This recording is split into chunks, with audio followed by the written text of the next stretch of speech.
तो कैसे हैं आप सभी लोग। मेरा नाम है शिवम सक्सेना। आप सभी का स्वागत करता हूं आज की इस बहुत ही इंपॉर्टेंट और बहुत ही स्पेसिफिक वीडियो के अंदर, जिसमें हम मंथली करंट अफेयर जो है कवर करने की कोशिश करेंगे अक्टूबर 2025 के। ठीक है, जो कि आपके आने वाले एनडी और सीडीएस एग्जाम जो भी अप्रैल को है, बेसिकली उसमें आपको जो है यहाँ से कई क्वेश्चन देखने को मिलेंगे। तो अक्टूबर के महीने में क्या क्या इंपॉर्टेंट इवेंट्स हुए, चाहे वो नेशनल लेवल पे हो चाहे वो इंटरनेशनल लेवल पे हो, इंडिया के अंदर कोई स्पेसिफिक फेस्टिवल मन रहा हो, किसी स्टेट के अंदर कोई स्पेसिफिक रिपोर्ट आई है नेशनल लेवल पे या इंटरनेशनल लेवल पे, या कोई इंपॉर्टेंट अपॉइंटमेंट हुई है या पर्सन इन न्यूज रही, कोई इंपॉर्टेंट रहे, कोई स्पेशल इनिशिएटिव आ गया, तो जो भी अक्टूबर के महीने में रहे हम उसको यहाँ पर कैटेगोरिकली करने की कोशिश करेंगे। पहले कुछ पॉलिटी की इंपॉर्टेंट करंट अफेयर्स मिलेंगे, फिर कुछ इकोनॉमिक्स के, फिर एनवायरमेंट और ज्योग्राफी के मिलेंगे, कोई डैम न्यूज में है, कोई रिवर न्यूज में है, तो उसको जो है हम साथ साथ देखते हुए, राइट। तो इसी सीक्वेंस में बढ़ते हुए अगर अक्टूबर में हम पढ़ने की कोशिश करें कि क्या क्या इंपॉर्टेंट बातें हुई, तो सबसे पहला जो अपना इंपॉर्टेंट न्यूज आता है वो आता है एनसीआरबी ने अपनी एक क्राइम रिपोर्ट पब्लिश करी है अभी रिसेंटली 2023 के डेटा को लेके। तो सबसे पहला जो पॉइंट बनता है वो ये बनता है कि जो क्राइम इन इंडिया की जो रिपोर्ट है बेसिकली 2023 की, वो किसने पब्लिश करी है? एनसीआरबी ने पब्लिश करी है। अब हमें इसमें इन डिटेल नहीं पढ़ना कि क्या हुआ है, मोटा मोटा ऊपरी तौर पे पढ़ा हो कि भैया इस पूरी रिपोर्ट के अंदर ये देखने को मिला है कि जो क्राइम रेट है वो थोड़ा सा बड़ा है, वो कम नहीं हुआ है बल्कि वो इंक्रीज हुआ है वुमेन्स के अगेंस्ट में भी।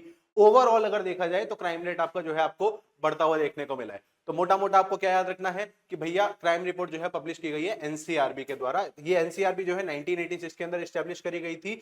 एक तरीके की रिपोजिटरी है, रिपोजिटरी मतलब डेटा बैंक है, जहां पर सारा का सारा डेटा रखा जाता है क्रिमिनल्स का, क्रिमिनल डेटाबेस होता है पूरा का पूरा, उसी को ये पूरा मैनेज करती है।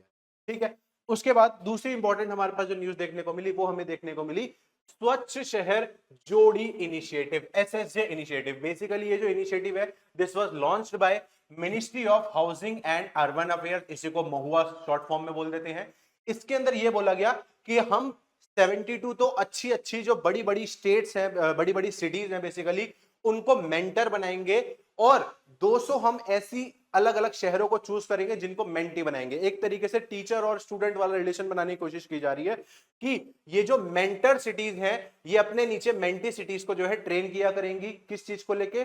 स्वच्छता को लेके, कि किस तरीके से आप अपने पर्टिकुलर एरिया को साफ रख सकते हैं। तो उसी के ऊपर ये पूरा का पूरा स्वच्छ सर्वेक्षण इंडेक्स भी बनाया जाएगा। तो मोटा मोटा क्या याद रखना है, that this SSJ initiative was launched bye Mahua, ministry of housing and urban affairs. उसके बाद तीसरे पे देखें तो अभी अभी रिसेंटली जो है यूपीएससी को जो है अक्टूबर 1 2025 को 100 साल हमारे पूरे हुए हैं। अगर हिस्टोरिकल बैकग्राउंड की बात करें तो भाई हम सभी को पता है कि इंडिया के अंदर ईस्ट इंडिया कंपनी आई थी, ब्रिटिशर्स आए थे, और इनिशियल लेवल पे जब उन्होंने आईसीएस जो इंडियन सिविल सर्विसेज जो एग्जाम होता था उसमें सिर्फ वो ब्रिटिशर्स को डाला करते थे। तो 1833 के अंदर एक चार्टर एक्ट आया था, उसके अंदर भी प्रोविजन दिया गया कि भाई इंडियंस को भी आईसीएस बनाना चाहिए, लेकिन वहां पर उसको नेगेट कर दिया गया।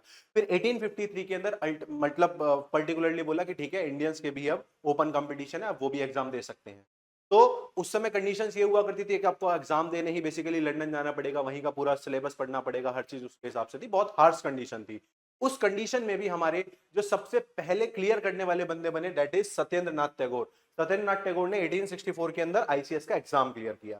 ठीक है, उसके अलावा गवर्नमेंट ऑफ इंडिया एक्ट 1919, जिसको मॉन्टेक चैनफॉर्म रिफॉर्म्स भी बोला जाता है, उसमें अल्टीमेटली एक लीगल प्रोविजन डाला गया कि इंडिया के अंदर भी एक ऐसी स्पेसिफिक ऑर्गेनाइजेशन, एक बॉडी होनी चाहिए, और इसी के बेसिस पर भारत के अंदर आएगा ली कमीशन 1924 के अंदर, जो कि अपनी रिकमेंडेशन देगा कि किस तरीके से ये ऑर्गेनाइजेशन पूरा काम करेगा। और इसी ली कमीशन के रिकमेंडेशन पर जो है फेडरल पब्लिक सर्विस कमीशन को स्टैब्लिश किया गया। ठीक है, आपका 1926 के अंदर। अब उसके बाद जब भारत आजाद हुआ तो 26 जनवरी 1950 को इसी का नाम चेंज करके यूपीएससी रख दिया गया। राइट, अब अगर यूपीएससी एज एन ऑर्गेनाइजेशन के अंदर अगर हम मेंबर्स की बात करें तो इसके अंदर एक चेयरमैन होता है और उसके अलावा आपके 10 अलग मेंबर होते हैं, टोटल 11 मेंबर होते हैं। इनका जो टर्म की बात करें तो 6 साल का इनका टर्म होता है, या फिर 65 साल की मैक्सिमम एज तक ही रह सकते हैं। अपार्ट फ्रॉम दैट, अगर यूपीएससी का चेयरमैन एक बार बन गया तो वो दोबारा से किसी और पोस्ट के लिए री एलिजिबल नहीं होता। ठीक है, उसको और कहीं पर बेसिकली अपॉइंटमेंट नहीं दी जाएगी। नाउ इनको अगर हटाना हो तो ऑब्वियसली आर्टिकल नंबर 317 का यूज करना पड़ेगा और प्रेसिडेंट साहब ही केवल और केवल इसको हटा सकते हैं। राइट, अगर सिविल सर्विस डे की बात करें तो वो जो है आपका मनाया जाता है हर साल 21 अप्रैल को, जब सबसे पहला बैच हमारा पास हुआ था और और हमारे सरदार वल्लभ भाई पटेल ने बोला था that this ICS Indian civil services are the backbone, steel frame backbone of the country, right, एकदम सही बात बोली है उन्होंने। तो ये आपका कुछ यूपीएससी से रिगार्डिंग कुछ इंपॉर्टेंट आपके फैक्ट्स थे। और उसके बाद नेक्स्ट जो इनिशिएटिव आता है उसको बोलते हैं पीएम सेतु योजना। अब इसका पूरा फुल फॉर्म क्या है? प्रधानमंत्री skilling and employability transformation through upgraded ITIs. आपने देखा होगा बहुत सारे लोग 10th के बाद 11th 12th करते हैं, फिर उसके बाद बीटेक वगैरह के लिए एग्जाम देते हैं, टेक्निकल एजुकेशन के लिए। लेकिन 10th लेवल के बाद भी आईटीआईज में बहुत लोग जाते हैं, जिसमें बेसिकली टेक्निकल डिप्लोमा दिया जाता है, वहां से भी बहुत एम्प्लॉयमेंट जनरेट होता है, छोटी छोटी स्किल डेवलप होती है बेसिकली। तो ये जो पीएम सेतु योजना है, सबसे पहला फैक्ट तो आपको ये याद रखना है कि ये आईटीआईज के लिए है, आईटीआईज को अपग्रेड करने के लिए है। सेतु मतलब से ये मत सोच लेना कि कहीं ब्रिज बना देंगे जाके, नहीं। सेतु मतलब यहां पर आईटीआई से बात हो रही है, तो कुछ आपकी 200 आईटीआई जो अच्छी परफॉर्म करती हैं वो अलग से 800 आईटीआई को और ज्यादा सुपरवाइज करेंगी कि किस तरीके से आप जो है टेक्निकल एजुकेशन को इंपार्ट करेंगे। तो पीएम सेतु योजना is associated with the ITI. तो ये आपको जो है सबसे इंपॉर्टेंट पॉइंट याद रखना है इस वाले न्यूज। उसके बाद नेक्स्ट पे अगर हम बढ़े तो रिसेंटली जो है 8th सेंट्रल पे कमीशन जो है आपका बनाया गया था बेसिकली, और प्रधानमंत्री ने ही बेसिकली ये पूरा का पूरा रेफरेंस दिया कि हाँ भैया आपको 8 सर्विस कमीशन बनाओ आपका। अब ये जो सर्विस कमीशन है ये जनवरी 2025 के अंदर आया था, ठीक है, और उसके बाद अल्टीमेटली ये कुछ अपनी रिकमेंडेशन देगा। ये रिकमेंडेशन किस चीज में देता है? ये बेसिकली रिकमेंडेशन देता है changes in the salaries and other benefit of the central government employ. जो भी सेंट्रल गवर्नमेंट के एम्प्लॉयज होते हैं, ठीक है, उनके लिए सैलरी क्या रहेगी, टीएडीए इस बार कितना बढ़ेगा, है ना, डीएनएस अलाउंस वगैरह होता है या हाउस रेंट अलाउंस वगैरह, एचआरए वगैरह होता है, तो कितना बढ़ेगा कितना नहीं बढ़ेगा, उस सब को लेकर काम किया जाता है। दूसरी चीज, it is a temporary body. ये एक टेम्परेरी बॉडी होती है जिसके अंदर जो है कमीशन का एक चेयरपर्सन होता है। तो इस बार जो 8th सर आपका सेंट्रल पे कमीशन आया, इसकी जो चेयरपर्सन थी वो थी जस्टिस रंजना प्रकाश देसाई। नाम याद रखना है, जस्टिस रंजना प्रकाश देसाई, ठीक है, वन टाइम है। और इसके बाद जो है इनके एक मेंबर सेक्रेटरी भी हुआ करते हैं, ठीक है। ये लोग बेसिकली क्या करते हैं, it will make recommendation within 18 months of the date of constitution. जिस साल बनाया जाता है उससे हर 1.5 साल पे अपनी रिकमेंडेशन देते हैं। तो अब जो ये बनाया गया था, ये जनवरी 2025 में बनाया था, तो अब 1 जनवरी 2026 से जो भी इन्होंने रिकमेंडेशन दी थी अपनी, उसको जो है एम्प्लॉय किया जाएगा, उसको लागू किया जाएगा, राइट। तो आपको याद रखना है कि इसके चेयरमैन कौन है, बेसिकली आपकी जस्टिस रंजना प्रकाश है। सबसे पहली बार 1946 के अंदर चला था, फिर उसके बाद जो है ये कंटिन्यूअसली हर 10 साल पे ऐसा एक कमीशन बनाया जाता है, टेम्परेरी कमीशन। फिर अगर देखें, अभी रिसेंटली हमारे चीफ जस्टिस ऑफ इंडिया जो है नए बने हैं, दैट इज जस्टिस सूर्यकांत, ठीक है, ये हमारे नए सीजीआई बने हैं। इन्होंने अभी अभी जो है रिसेंटली टेक ओवर किया है, सक्सीड किया है किसको, बीआर गवई को। ये बीआर गवई जो थे ये पहले Buddhist chief justice of India बने हैं, right.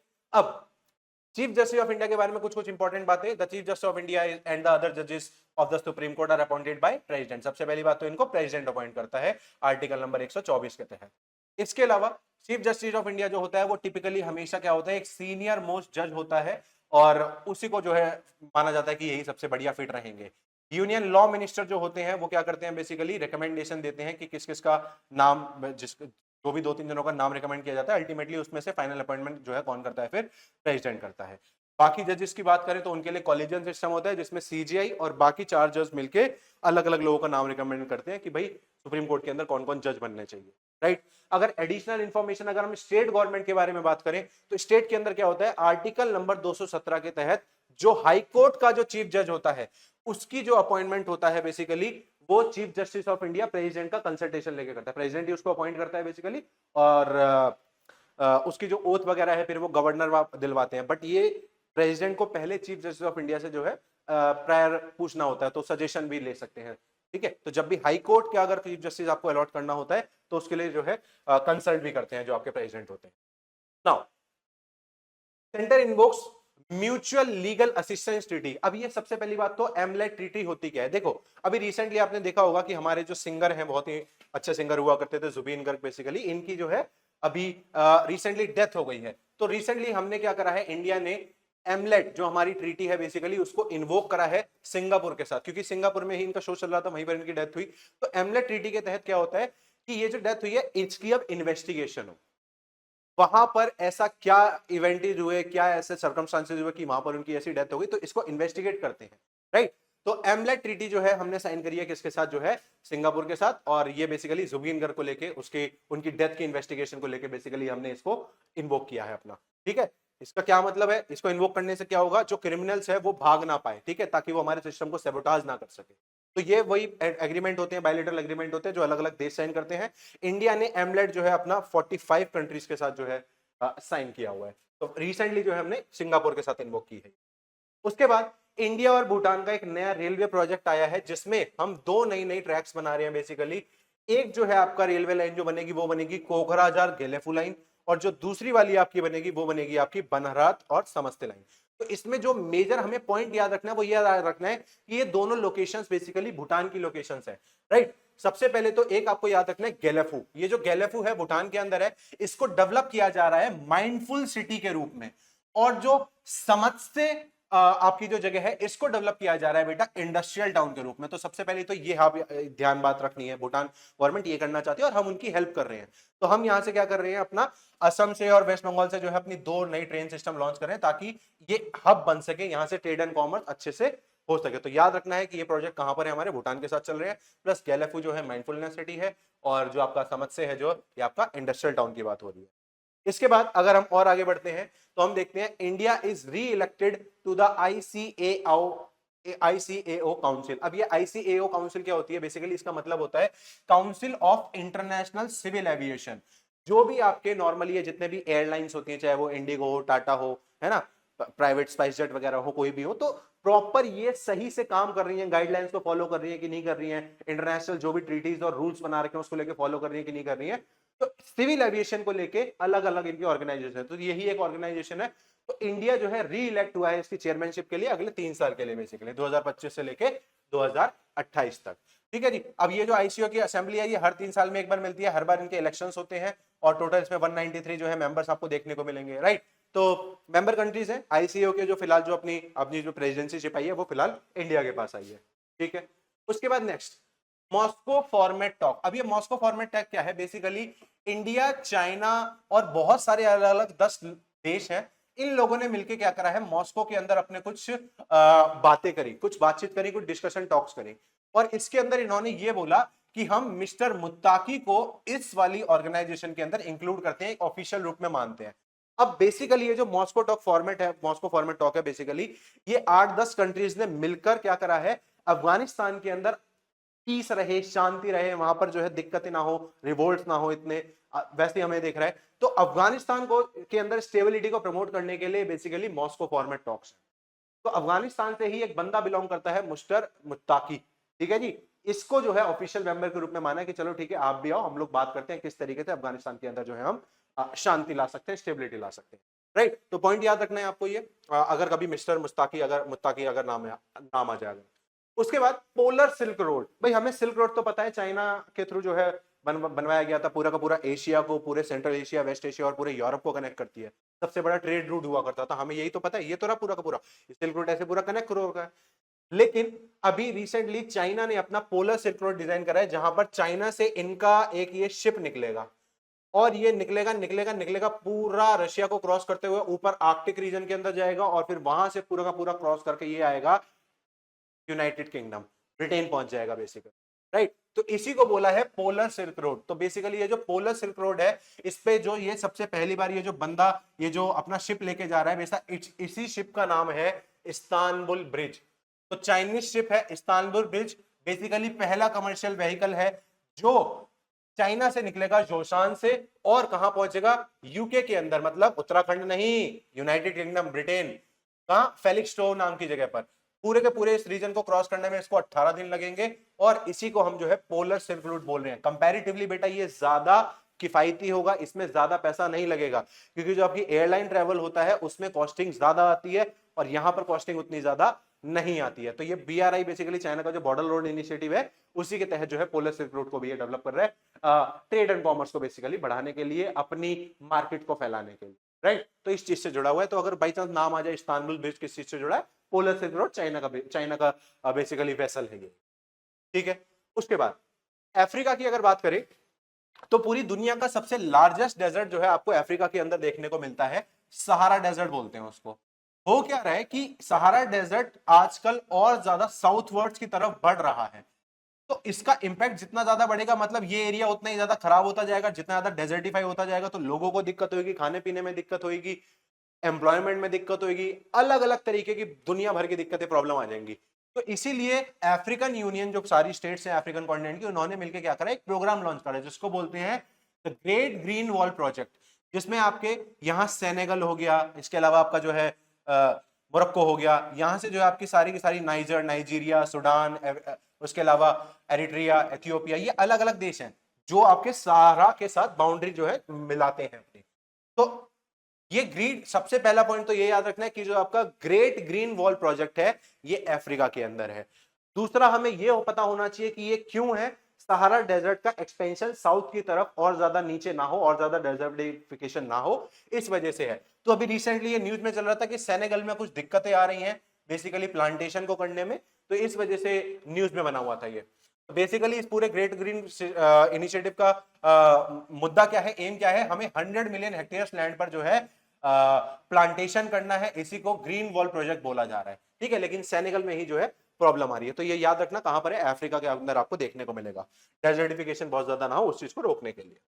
Now India is elected to human rights council, India दोबारा से जो है ह्यूमन राइट्स काउंसिल का जो है चेयरमैन बन गया है, ठीक है, अनअपोज रहा है बेसिकली इस बार, और पिछले 3 साल से जो है कंटिन्यूअसली ऐसे ही 7 साल से ऐसा ही होता आ रहा है, हर बार 3-3 साल का टर्म होता है इसका, राइट। तो पहला पॉइंट तो यही याद रखना है कि इंडिया जो है वो रिसेंटली ह्यूमन राइट्स काउंसिल का जो है क्या बना है, री इलेक्शन हुआ है इसके चेयरपर्सन के रूप में। अब ये जो ह्यूमन राइट्स काउंसिल है बेसिकली यूनाइटेड नेशन की एक बॉडी है, और जो कि क्या बात करती है, promotes and protects human rights world wide, कि जो आपके बेसिक फंडामेंटल राइट्स हैं वो मिल पा रहे हैं कि नहीं मिल पा रहे हैं, जेलों के अंदर जो आपके कैदी लोग होते हैं उनको प्रॉपर मिल पाते नहीं मिल पाते, तो ये उन चीजों के बारे में देखते हैं, डिप्रेस क्लास के साथ क्या किस तरीके से व्यवहार किया जाता है, उन चीजों के बारे में देखते हैं ह्यूमन राइट्स काउंसिल। आप इसी के बेसिस पर, इसकी गाइडलाइन पर आपको इंडिया के अंदर देखने को मिलता है national human rights. Next, India और मंगोलिया ने अपने टाइज को बूस्ट करने के लिए अभी जो है मेमोरेंडम ऑफ अंडरस्टैंडिंग जो है आपके बेसिकली साइन करे हैं। पहली बात तो लोकेशन की बात करेंगे तो ये रहा आपका प्यारा भारत, और भारत के बाद आता है चाइना, ये आपका तिब्बत वाला रीजन है, और फिर उसके ऊपर भी जाएंगे तो आपको मंगोलिया देखने को मिलता है। बाय द वे चाइना और मंगोलिया का ये जो बॉर्डर एरिया है बेटा, यहां पर आपको एक और डेजर्ट देखने को मिलता है जिसको बोलते हैं गोबी डेजर्ट।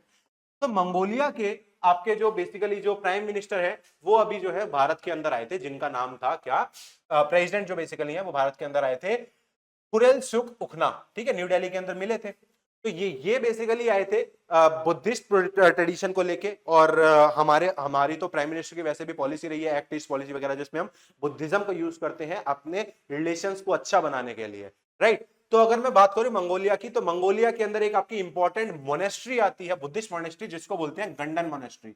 तो सबसे पहले तो पॉइंट यही बन गया कि गंडन मोनेस्ट्री जो न्यूज में अभी चल रही थी कुछ दिन पहले, ये आपको कहां देखने को मिलती है, तो ये बेटा मंगोलिया के अंदर है, सबसे पहला पॉइंट तो ये, ठीक है। और साथ ही साथ मंगोलिया के साथ इंडिया का जो मिलिट्री एक्सरसाइज होती है, जो जॉइंट मिलिट्री एक्सरसाइज होती है बेटा, उसी को बोलते हैं नोमैडिक एलिफेंट, और ये हर साल जो है एक बार होती है, हर साल में एक बार होती है आपकी, राइट। तो यहां पर आपको 2 चीजें याद रखनी है, एक तो आपके जो प्रेसिडेंट साहब हैं, ठीक है, वो भारत के अंदर आए थे कि हम लोग साथ में मिलकर अपना टाइज, अपने ट्रेड एंड कॉमर्स को बूस्ट करेंगे, तो इसीलिए जो है आपको देखने को मिलेगा गंडन मोनेस्ट्री जो है आपकी, इसकी डेवलपमेंट के बारे में बात की जाए, ठीक है। तो ये आपको जो है देखने को मिलेगी, बुद्ध की वहां पे बड़ी सी स्टैचू देखने को मिलेगी, this is the whole monastery, और ये जो है आपके दोनों काउंटर पार्ट आपस में जो है डिस्कशन कर रहे हैं अपने म्यूचुअल टाइज को लेकर, राइट। चल आगे अगर हम बढ़े तो सऊदी अरेबिया ने रिसेंटली अपना एक डेकेड्स ओल्ड, बहुत दसियों साल पुराना एक सिस्टम खत्म किया है, जिसको बोलते हैं कफाला सिस्टम। अब बेसिकली ये कफाला सिस्टम होता क्या है, सऊदी अरेबिया के अंदर बहुत सारे लोग माइग्रेट करके जाते हैं और वहां जाके अपना धंधा पानी चलाते हैं, नौकरी करते हैं जाके, लेकिन इस पूरे प्रोसेस के लिए जो भी बंदा किसी भी देश से उठ के सऊदी अरेबिया जा रहा है, तो सऊदी अरेबिया में उसको स्पॉन्सर करने वाला एक बंदा होना चाहिए कि हाँ मैं जो है यहाँ फलाने देश से ये बंदा लेके आ रहा हूं, मैं स्पॉन्सर कर रहा हूं इसको।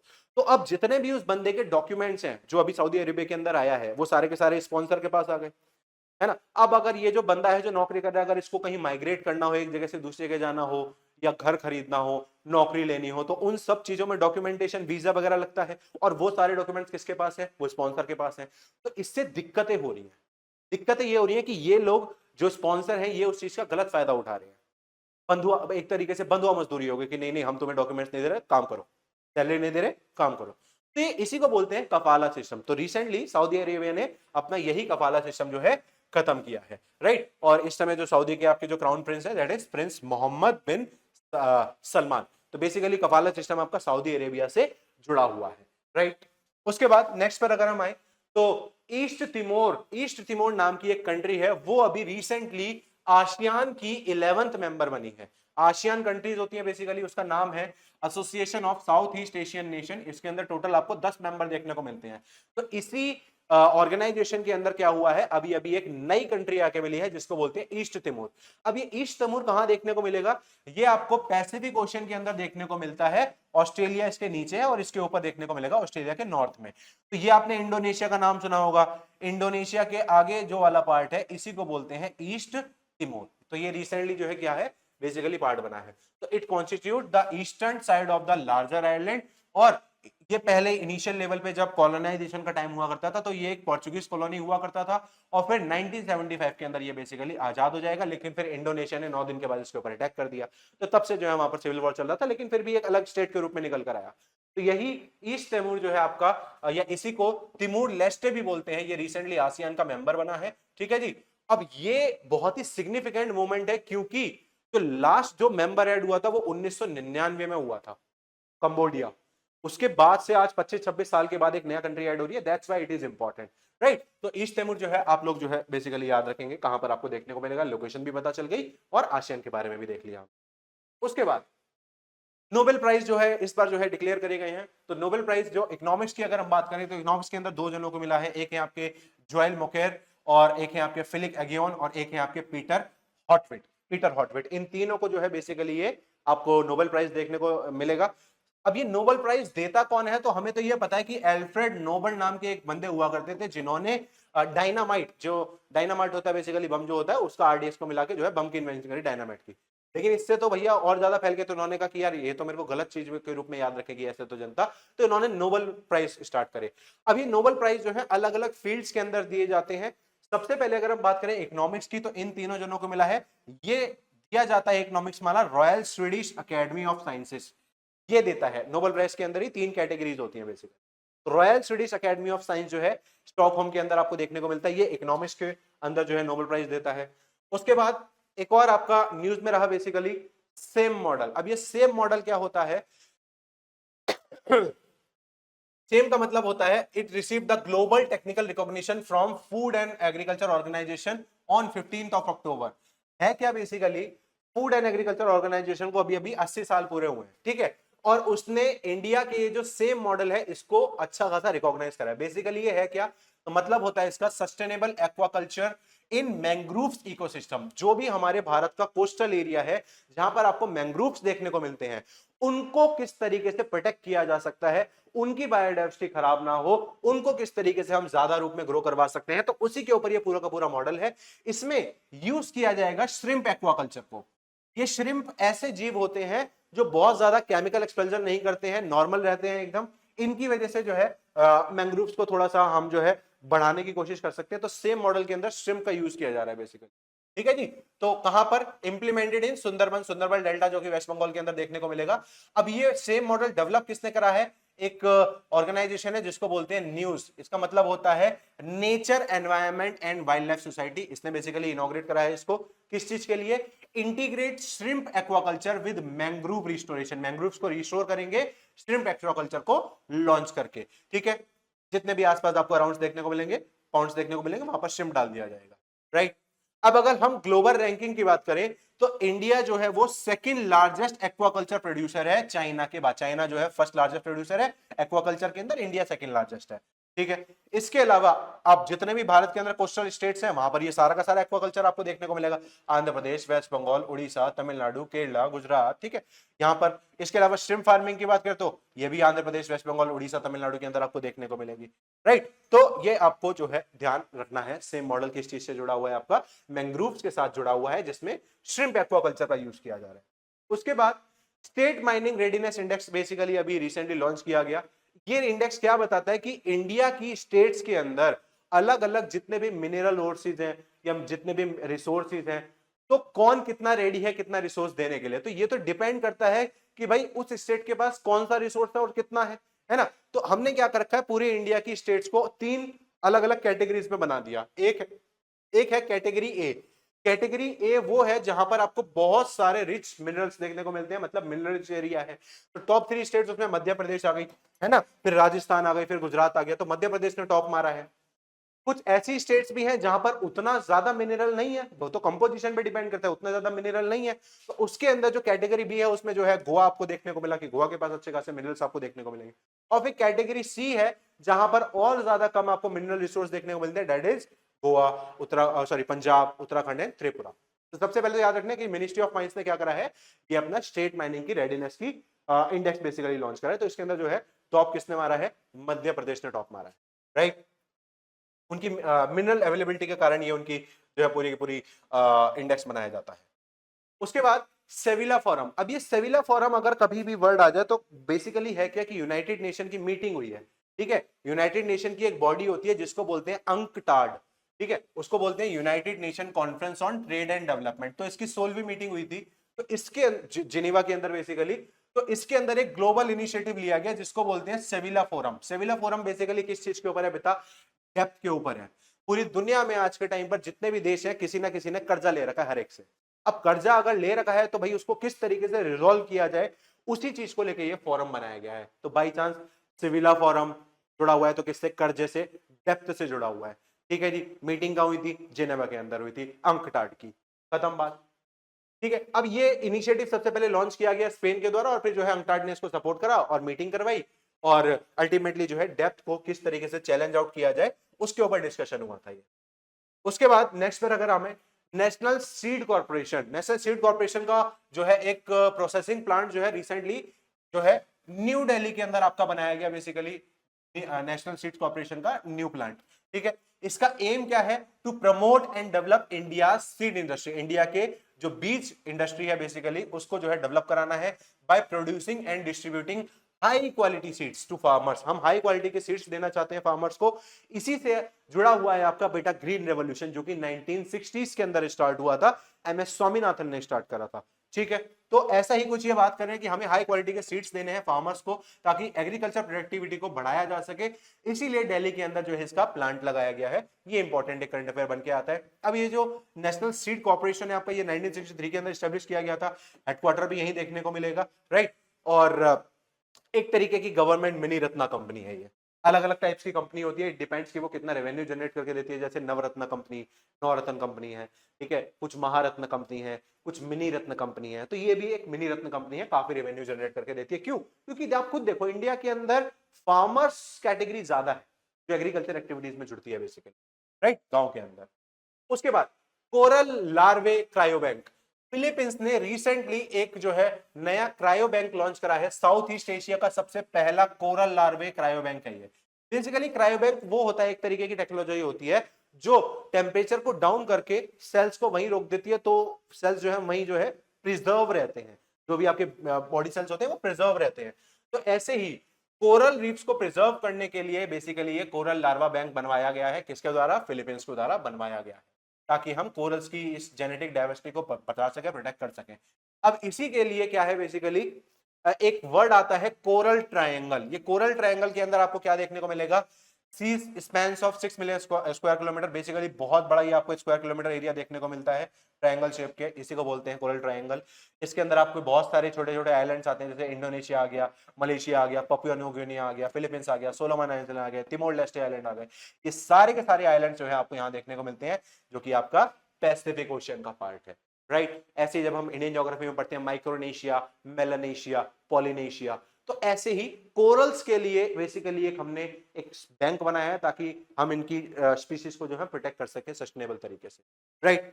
चलो उसके बाद नेक्स्ट पे अगर हम चलें तो that is IUCN world heritage outlook. तो सबसे पहला तो ये पता हो कि वर्ल्ड हेरिटेज आउटलुक जो आपकी रिपोर्ट है वो कौन पब्लिश करता है? वो IUCN पब्लिश करता है। अब ये IUCN होता क्या है? International union for conservation of nature.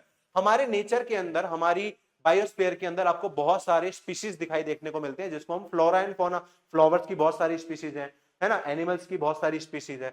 तो बहुत सारी तो ऐसी भी स्पीसीज है जो खत्म हो चुकी है, हमें पता ही नहीं है। ये बहुत सारी ऐसी स्पीसीज है करेंटली जो खत्म होने की कगार पर है, तो हम उनको किस तरीके से बचा सकते हैं।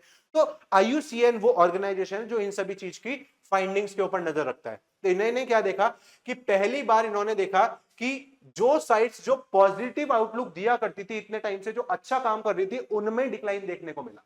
ठीक है, जैसे अगर इंडियन स्पेसिफिक फाइंडिंग्स की बात करें तो हमारा जो बेटा कंचनजंगा नेशनल पार्क आपको देखने को मिलता है, ये अकेली एक इंडियन साइट है इस रिपोर्ट के अंदर जो गुड कैटेगरी में आती है कि हाँ यहाँ का कंजर्वेशन अच्छा चल रहा है। वहीं अगर सुंदरबन नेशनल पार्क की बात करें तो वहां पर इसका स्टेटस जो है वो डाउन हो गया। पहले अच्छा होता था लेकिन अब क्या है, अब अच्छा है लेकिन उसमें कुछ कंसर्न्स भी है।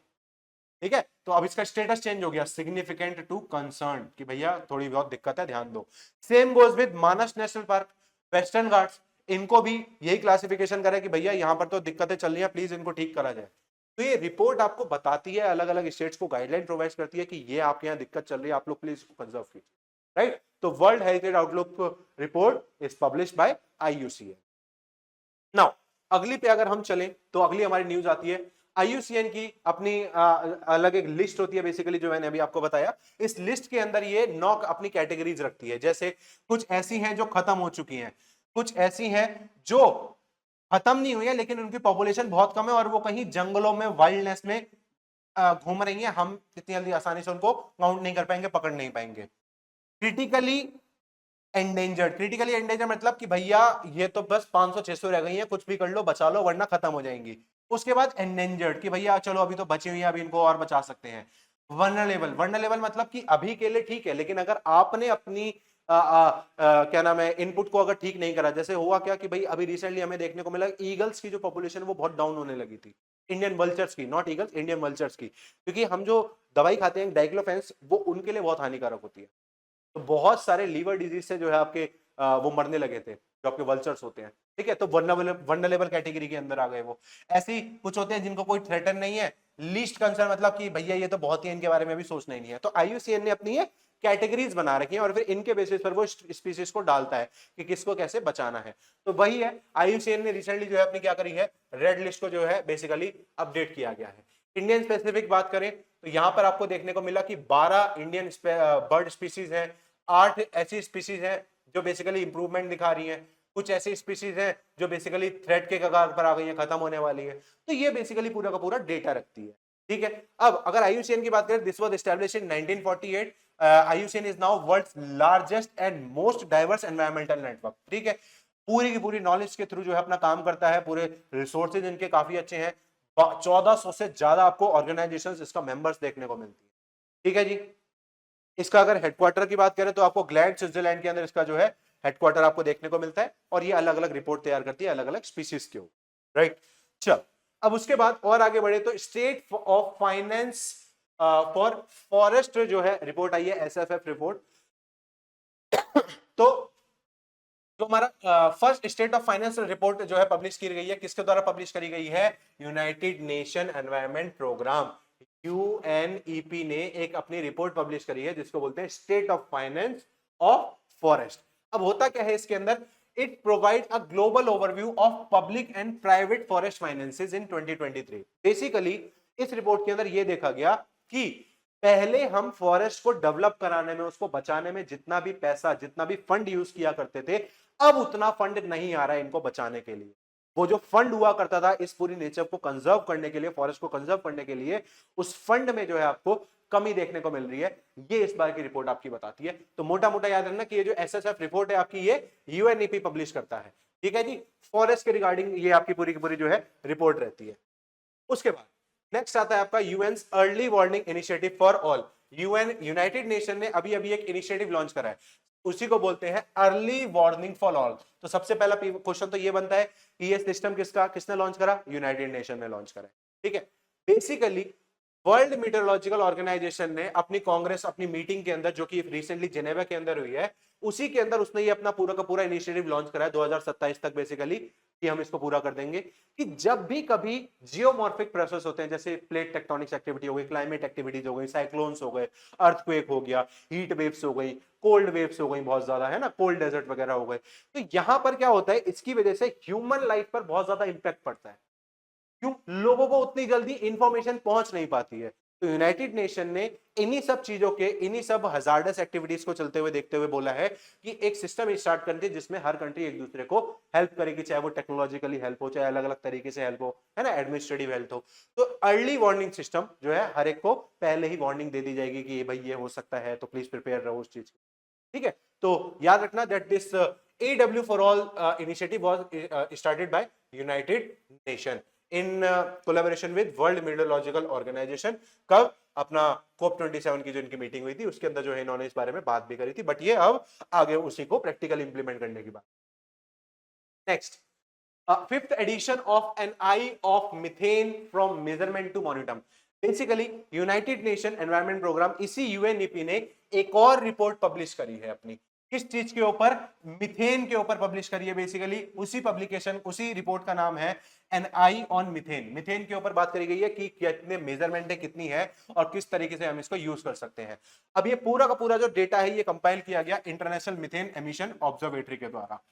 अब इस रिपोर्ट के अंदर क्या हाईलाइट दी गई, ये बताया गया कि मिथेन एमिशंस जो हमें देखने को मिलते हैं हमारे एनवायरनमेंट के अंदर, ये इतने कॉस्ट इफेक्टिव होते हैं कि इनसे हम अपने जो हम बाकी रिसोर्सेज यूज करते हैं, कोल वगैरह, उनको कम कर सकते हैं, उनकी खपत कम कर सकते हैं, जिससे हम अल्टीमेटली अपने एनवायरनमेंट को बचा सकें। ठीक है, और मिथेन को जो है आप यूज कर सकते हैं अलग अलग तरीके से प्रोपेलेंट गैस के रूप में, बट वही है कि वो कमर्शियल लेवल पे थोड़ा सा अभी फिलहाल जो है मुश्किल लगता है। इसी वजह से तो उसी चीज के ऊपर रिपोर्ट आई है कि approximately 60% of the current methane emissions originate from human activities. हमारी एंथ्रोपोजेनिक एक्टिविटीज की वजह से मिथेन इतना बढ़ रही है, तो ये ज्यादा कारण बन रहा है आपके ग्लोबल लेवल पे टेम्परेचर को वेरी करने का। हम जो फॉसिल फ्यूल्स वगैरह जो भी पॉल्यूशन कर रहे हैं वो तो है ही है, लेकिन ये भी कर रही है। तो अगर आप मिथेन को अच्छी तरीके से यूज करें टेक्नोलॉजिकली, है ना, तो शायद इससे हम अपने क्लाइमेट चेंज को थोड़ा बहुत कंट्रोल कर सके। इसी चीज के बारे में जो है पूरी की पूरी रिपोर्ट आई है। तो याद रखना, this report on methane is published by UNEP. ठीक है जी। अब अगर यूएनईपी की बात करें तो इसको 1972 के अंदर एस्टेब्लिश किया गया था। इसका हेडक्वार्टर की बात करें तो आपको नैरोबी केनिया के अंदर देखने को मिलता है। This is the only United nation headquarter in Africa basically, right. Stockholm convention के बेसिस पर जो है आपका ये डेवलप किया गया था प्रोग्राम। उसके बाद Vivek Menon becomes the first Asian to chair the की आईयूसीएन पैनल। हम इतनी देर से आईयूसीएन के बारे में पढ़ रहे हैं कि ये भाई स्पीशीज को कंजर्व कर रहे हैं, बचा रहे हैं, तो ये कोई ना कोई तो कमीशन होता होगा ना अंदर, कोई तो कमेटी में लोग बैठते होंगे जो पढ़ते हैं, रिसर्च करते हैं कि कौन सा कितना बचा है, किसको कैसे प्रोटेक्ट करना है। तो उसी कमीशन, उसी कमेटी को बोलते हैं species survival commission, SSC.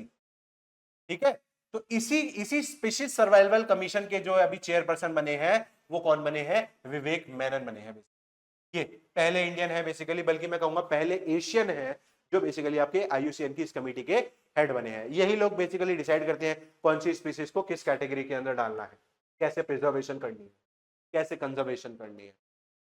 Next, ऐसे ही आता है आपका एक रेड प्लस प्रोग्राम। अभी रेड प्लस प्रोग्राम क्या है? बेसिकली एक स्टडी ने यह बताया कि 19% जो हमारे ट्रॉपिकल फॉरेस्ट है वो बेसिकली कार्बन को कम करते हैं, कार्बन ऑफसेट को बेसिकली न्यूट्रलिटी की तरफ जाने की बात कर रहे हैं। तो इसी के अंदर जो हमारा रेड प्लस प्रोजेक्ट है, रेड प्लस प्रोजेक्ट किस चीज के लिए है? पेड़ों को कम काटना है, डिफॉरेस्टेशन को रोकना है, पेड़ों को बढ़ाना है, एफॉरेस्टेशन करना है ना। तो उसी चीज के रिगार्डिंग है। तो यही बताया गया है कि हमारे रेड प्लस प्रोग्राम की वजह से हमने सिग्निफिकेंट चेंज देखे, डिफॉरेस्टेशन रुका है, पेड़ों का काटने में गिरावट देखने को मिले। तो ये तो अच्छी बात है, राइट। तो रेड प्लस प्रोग्राम जो है ये एक तरीके का क्लाइमेट चेंज मिटिगेशन सॉल्यूशन है, यूनाइटेड नेशन फ्रेमवर्क मतलब यूएनएफसीसी के द्वारा बनाया गया। और इसी के अंदर बेसिकली क्या बोला गया कि जो हमारे जो फॉरेस्ट होते हैं इनको भी अगर हम अच्छे से प्रिजर्व करेंगे तो भी हम अपने क्लाइमेट को आसानी से बचा सकते हैं, राइट। तो पहली बार जो है इसको इंट्रोड्यूस किया गया था 2005 के अंदर, तब केवल इसको रेड प्रोग्राम बोलते थे। बाद में प्लस को ऐड किया गया 2007 के अंदर, 2 साल के बाद, जब इन्होंने अपनी 13वीं मीटिंग करी बाली के अंदर। ठीक है, तो बेसिकली ये क्या कर रहे हैं, इनका जो पूरा का पूरा रेड प्लस प्रोग्राम का जो मेन एम है वो है रिड्यूस डिफॉरेस्टेशन। हमें जो है पेड़ कटने से बचाने, हमें ज्यादा पेड़ उगाने हैं। रेड प्लस प्रोग्राम किस चीज से जुड़ा हुआ है? फॉरेस्ट से जुड़ा हुआ है। ठीक है जी, चलिए कौन कंट्रोल कर रहा है इस पूरे प्रोग्राम को, रेड प्लस वाले प्रोग्राम को? UNFCCC, United nation framework convention on climate change, ये बेसिकली पूरा का पूरा मैनेज कर रहा है, राइट। उसके बाद आगे बढ़ते हैं तो इंडिया की पोजीशन रिसेंटली फॉरेस्ट एरिया के अंदर जो है वो बड़ी है कि हमने ज्यादा पेड़ उगा लिए, राइट। तो फॉरेस्ट एरिया अगर इंडिया की बात करें तो इंडिया जो है पूरी दुनिया में 9th रैंक पे स्टैंड करता है, हमारे पास टोटल फॉरेस्ट एरिया बेसिकली, ठीक है। किसके हिसाब से?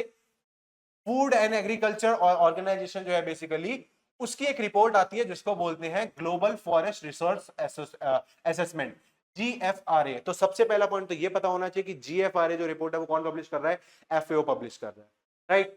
नाउ कहां पर? बाली के अंदर बेसिकली इन्होंने ये पब्लिश करी है और हर 5 साल पे ये रिपोर्ट पब्लिश करी जाती है।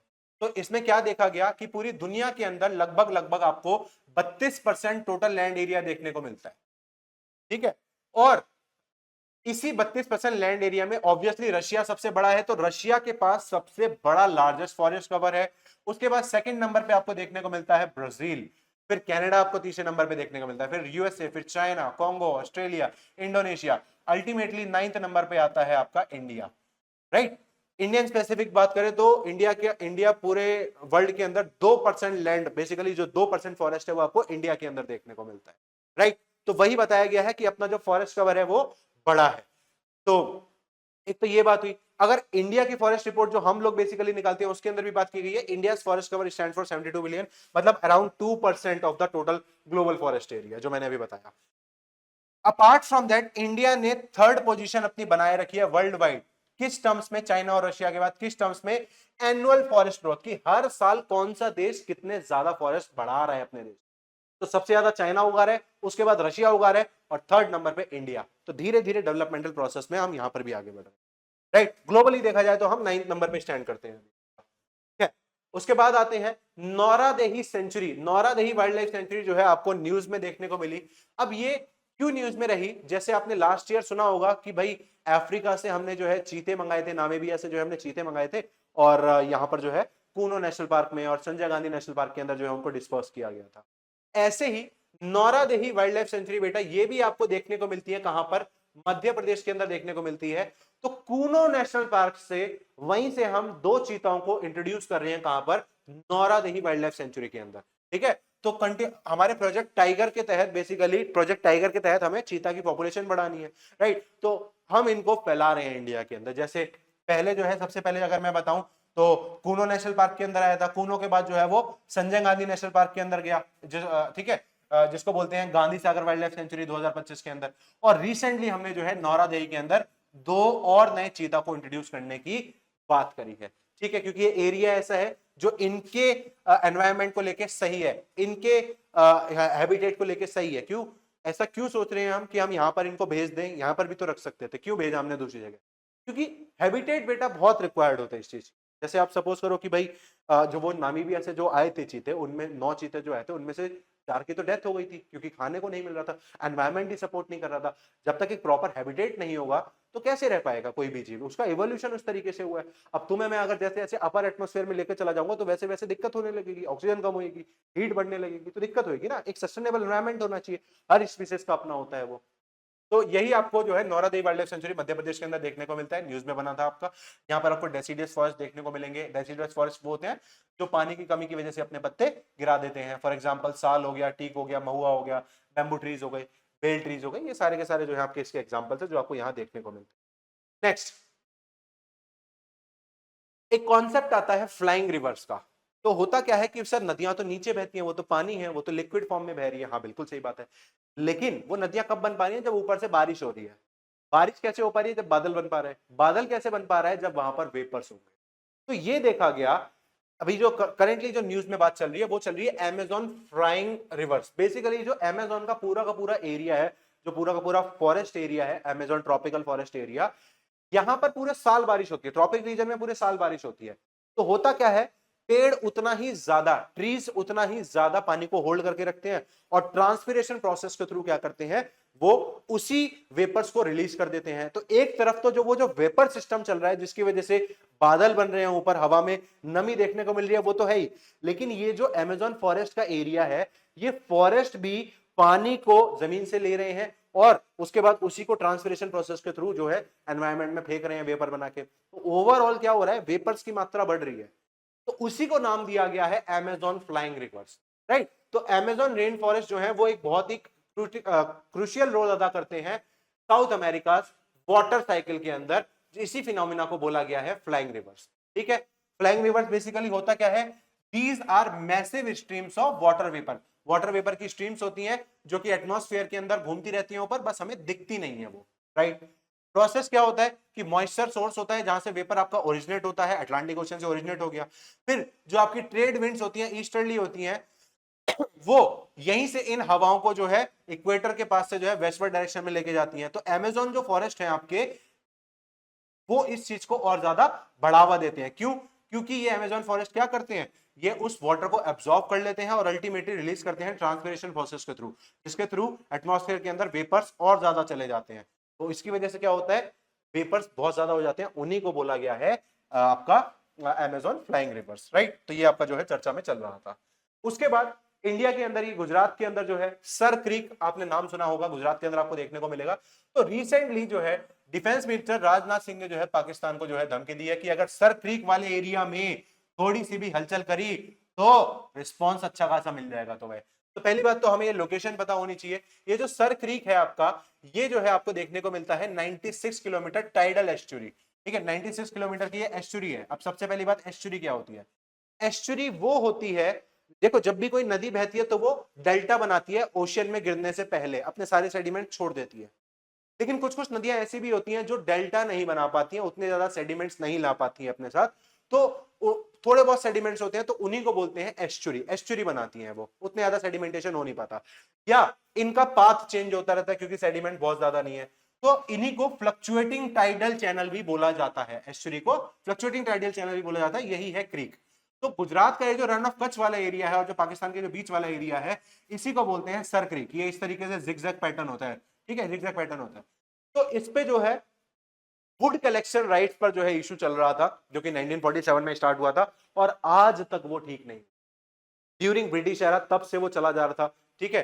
तो इस वजह से ये जो है सर्किट न्यूज में रहा। तो खैर हमें इसके हिस्टोरिकल पर्सपेक्टिव पे नहीं जाना, हमें इसकी लोकेशन पे जाना है, ठीक है। तो आपको गुजरात और पाकिस्तान के सिंध वाले एरिया के अंदर देखने को मिलता है एक तरीके की ये टाइडल एस्चुरी है जो फ्लक्चुएट, जिसका पाथ चेंज होता रहता है। अगर पाथ ही चेंज होता रहेगा तो बाउंड्री कैसे फिक्स हो पाएगी, और बाउंड्री फिक्स नहीं हो पाएगी तो आप रेवेन्यू किस तरीके से डिसाइड कर पाओगे कि ये वाला एरिया हमारा था तो यहां से टैक्स कलेक्ट हम करेंगे, यहां से फॉरेस्ट प्रोड्यूस हम लेंगे। लेकिन अगर वो पाथ ही चेंज होगा तो पाकिस्तान का तो हमारा है। तो इस वजह से जो है कोई एक परफेक्ट बाउंड्री नहीं है, वो चेंज होती रहती है। तो ये डिस्प्यूट जो है सामने आया है बेसिकली, ठीक है। उसके बाद एक कॉन्सेप्ट होता है बेटा मड वोल्केनो का। देखो वोल्केनो अलग अलग तरीके के होते हैं हमारे पास, बेसिकली हर एक में से लावा ही निकल कर आता है, कोई एसिडिक लावा होता है, कोई बेसिक लावा होता है, ठीक है। कहीं पर अगर रॉक ज्यादा ही पिघल जाता है, प्रेशर ज्यादा ही आ जाता है, क्रश ज्यादा पिघल जाती है, तो वो वोल्केनो बना देता है आपका। नाउ मड वोल्केनो बेसिकली क्या है, तो अभी अभी geological survey of India GSI ने क्या देखा, अपनी एक टीम भेजी कहां पर, बारतंग आइलैंड पर। तो सबसे पहले तो हमें लोकेशन पता होनी चाहिए कि ये बारतंग आइलैंड कहां पर है। तो हमारा जो बेटा अंडमान निकोबार है, इस अंडमान निकोबार की अगर बात करें तो अंडमान में भी ऊपर वाला पार्ट है नॉर्थ अंडमान, नीचे वाला है आपका मिडल अंडमान, और फिर नीचे सबसे नीचे वाला आता है आपका साउथ अंडमान। इसके अलावा एक और अंडमान है साउथ के नीचे, इसको बोलते हैं लिटिल अंडमान। तो टोटल 4 अंडमान हो गए। तो मिडल और साउथ वाले के बीच में बेटा ये बारतंग आइलैंड आता है। तो सर यहां पर इन्होंने जीएसआई वालों ने अपनी टीम क्यों भेजी, वो इसलिए भेजी क्योंकि यहां पर अभी अभी क्या हुआ है, एक वोल्केनो एक्टिव हुआ है।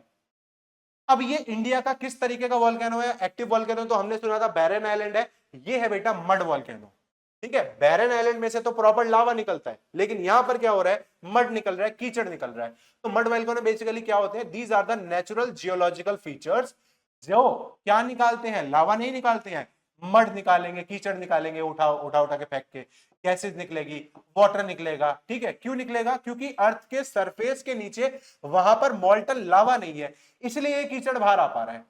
क्योंकि रेगुलर जो वोल्केनोज होते हैं उसके अंदर तो लावा बाहर निकलता है, तो ऑब्वियसली ये हमारे लिए उतना ज्यादा डेंजरस नहीं होंगे, ठीक है। जो बाकी वोल्केनोज होते हैं उससे ज्यादा डेंजरस नहीं होंगे हमारे लिए। ऐसा क्यों होता है, ये रिलीज क्यों होता है, it is because of warm mud and gases. आपको गरम गरम ये मड देखने को मिलेगा, ऐसा क्यों है, क्यों, क्योंकि भाई नीचे जो है बहुत सारी हमारी गैसेज होती हैं, है ना, और अल्टीमेटली जो वाटर के प्रेजेंस होता है तो उस वजह से गर्माहट की वजह से प्रेशर डेवलप होने लगता है, स्टीम डेवलप होने लगती है। तो उसी से ये हमारी रॉक्स और ये हमारी मिट्टी इंटरेक्ट करती है और अल्टीमेटली क्या होता है, आपका मड वॉल्केनो बनता है। तो प्रोसेस की बात अगर हम करें तो commonly found in the areas underground harbour, ऐसे एरिया जहां पर आपको अंडरग्राउंड बहुत सारे हाइड्रोकार्बन्स देखने को मिलते हैं, मतलब ऑयल और गैस के डिपॉजिट्स देखने को मिलते हैं, वहां पर आपको मड वॉल्केनो देखने को मिलेगा। ठीक है, होता क्या है, इस गैस की वजह से प्रेशर बिल्डअप होता है, जिसकी वजह से टेक्टोनिक कंप्रेशन भी कभी कभी हो जाता है। तो वो क्या होता है, वो सारा का सारा मड और फ्लूइड जो होता है वो बाहर उफान करके बाहर आ जाता है। ठीक है, तो आसपास जो है मड इकट्ठा कर देता है। अगर शेप की बात करें तो हाँ, आपको कौन शेप में देखने को मिल जाएगा, इसी को बोलते हैं मड वॉल्केनो। राइट, उतना ज्यादा डैमेज ये कॉज नहीं करते आपका। तो it is a type, important याद रखना, बारतंग आइलैंड आपको कहां देखने को मिलेगा। उसके बाद नेक्स्ट ड्यूरेंट लाइन। अब ड्यूरेंट लाइन की अगर मैं बात करूं तो बेटा पाकिस्तान और अफगानिस्तान के बीच में जो है आपको ये बाउंड्री देखने को मिलती है, इसी को बोलते हैं ड्यूरेंट लाइन। इस ड्यूरेंट लाइन को 1893 के अंदर बनाया गया था बाय मोरटाइमर ड्यूरेंट, एक ऑफिसर हुआ करते थे, ब्रिटिश ऑफिसर हुआ करते थे, उन्होंने बनाया था। क्यों बनाया था, ताकि इस एरिया के अंदर जो पख्तून पॉपुलेशन रह रही है, जो अफगानी पख्तून लोग रह रहे हैं, पश्तून भी बोला जाता है, उनकी यूनिटी को तोड़ा जा सके।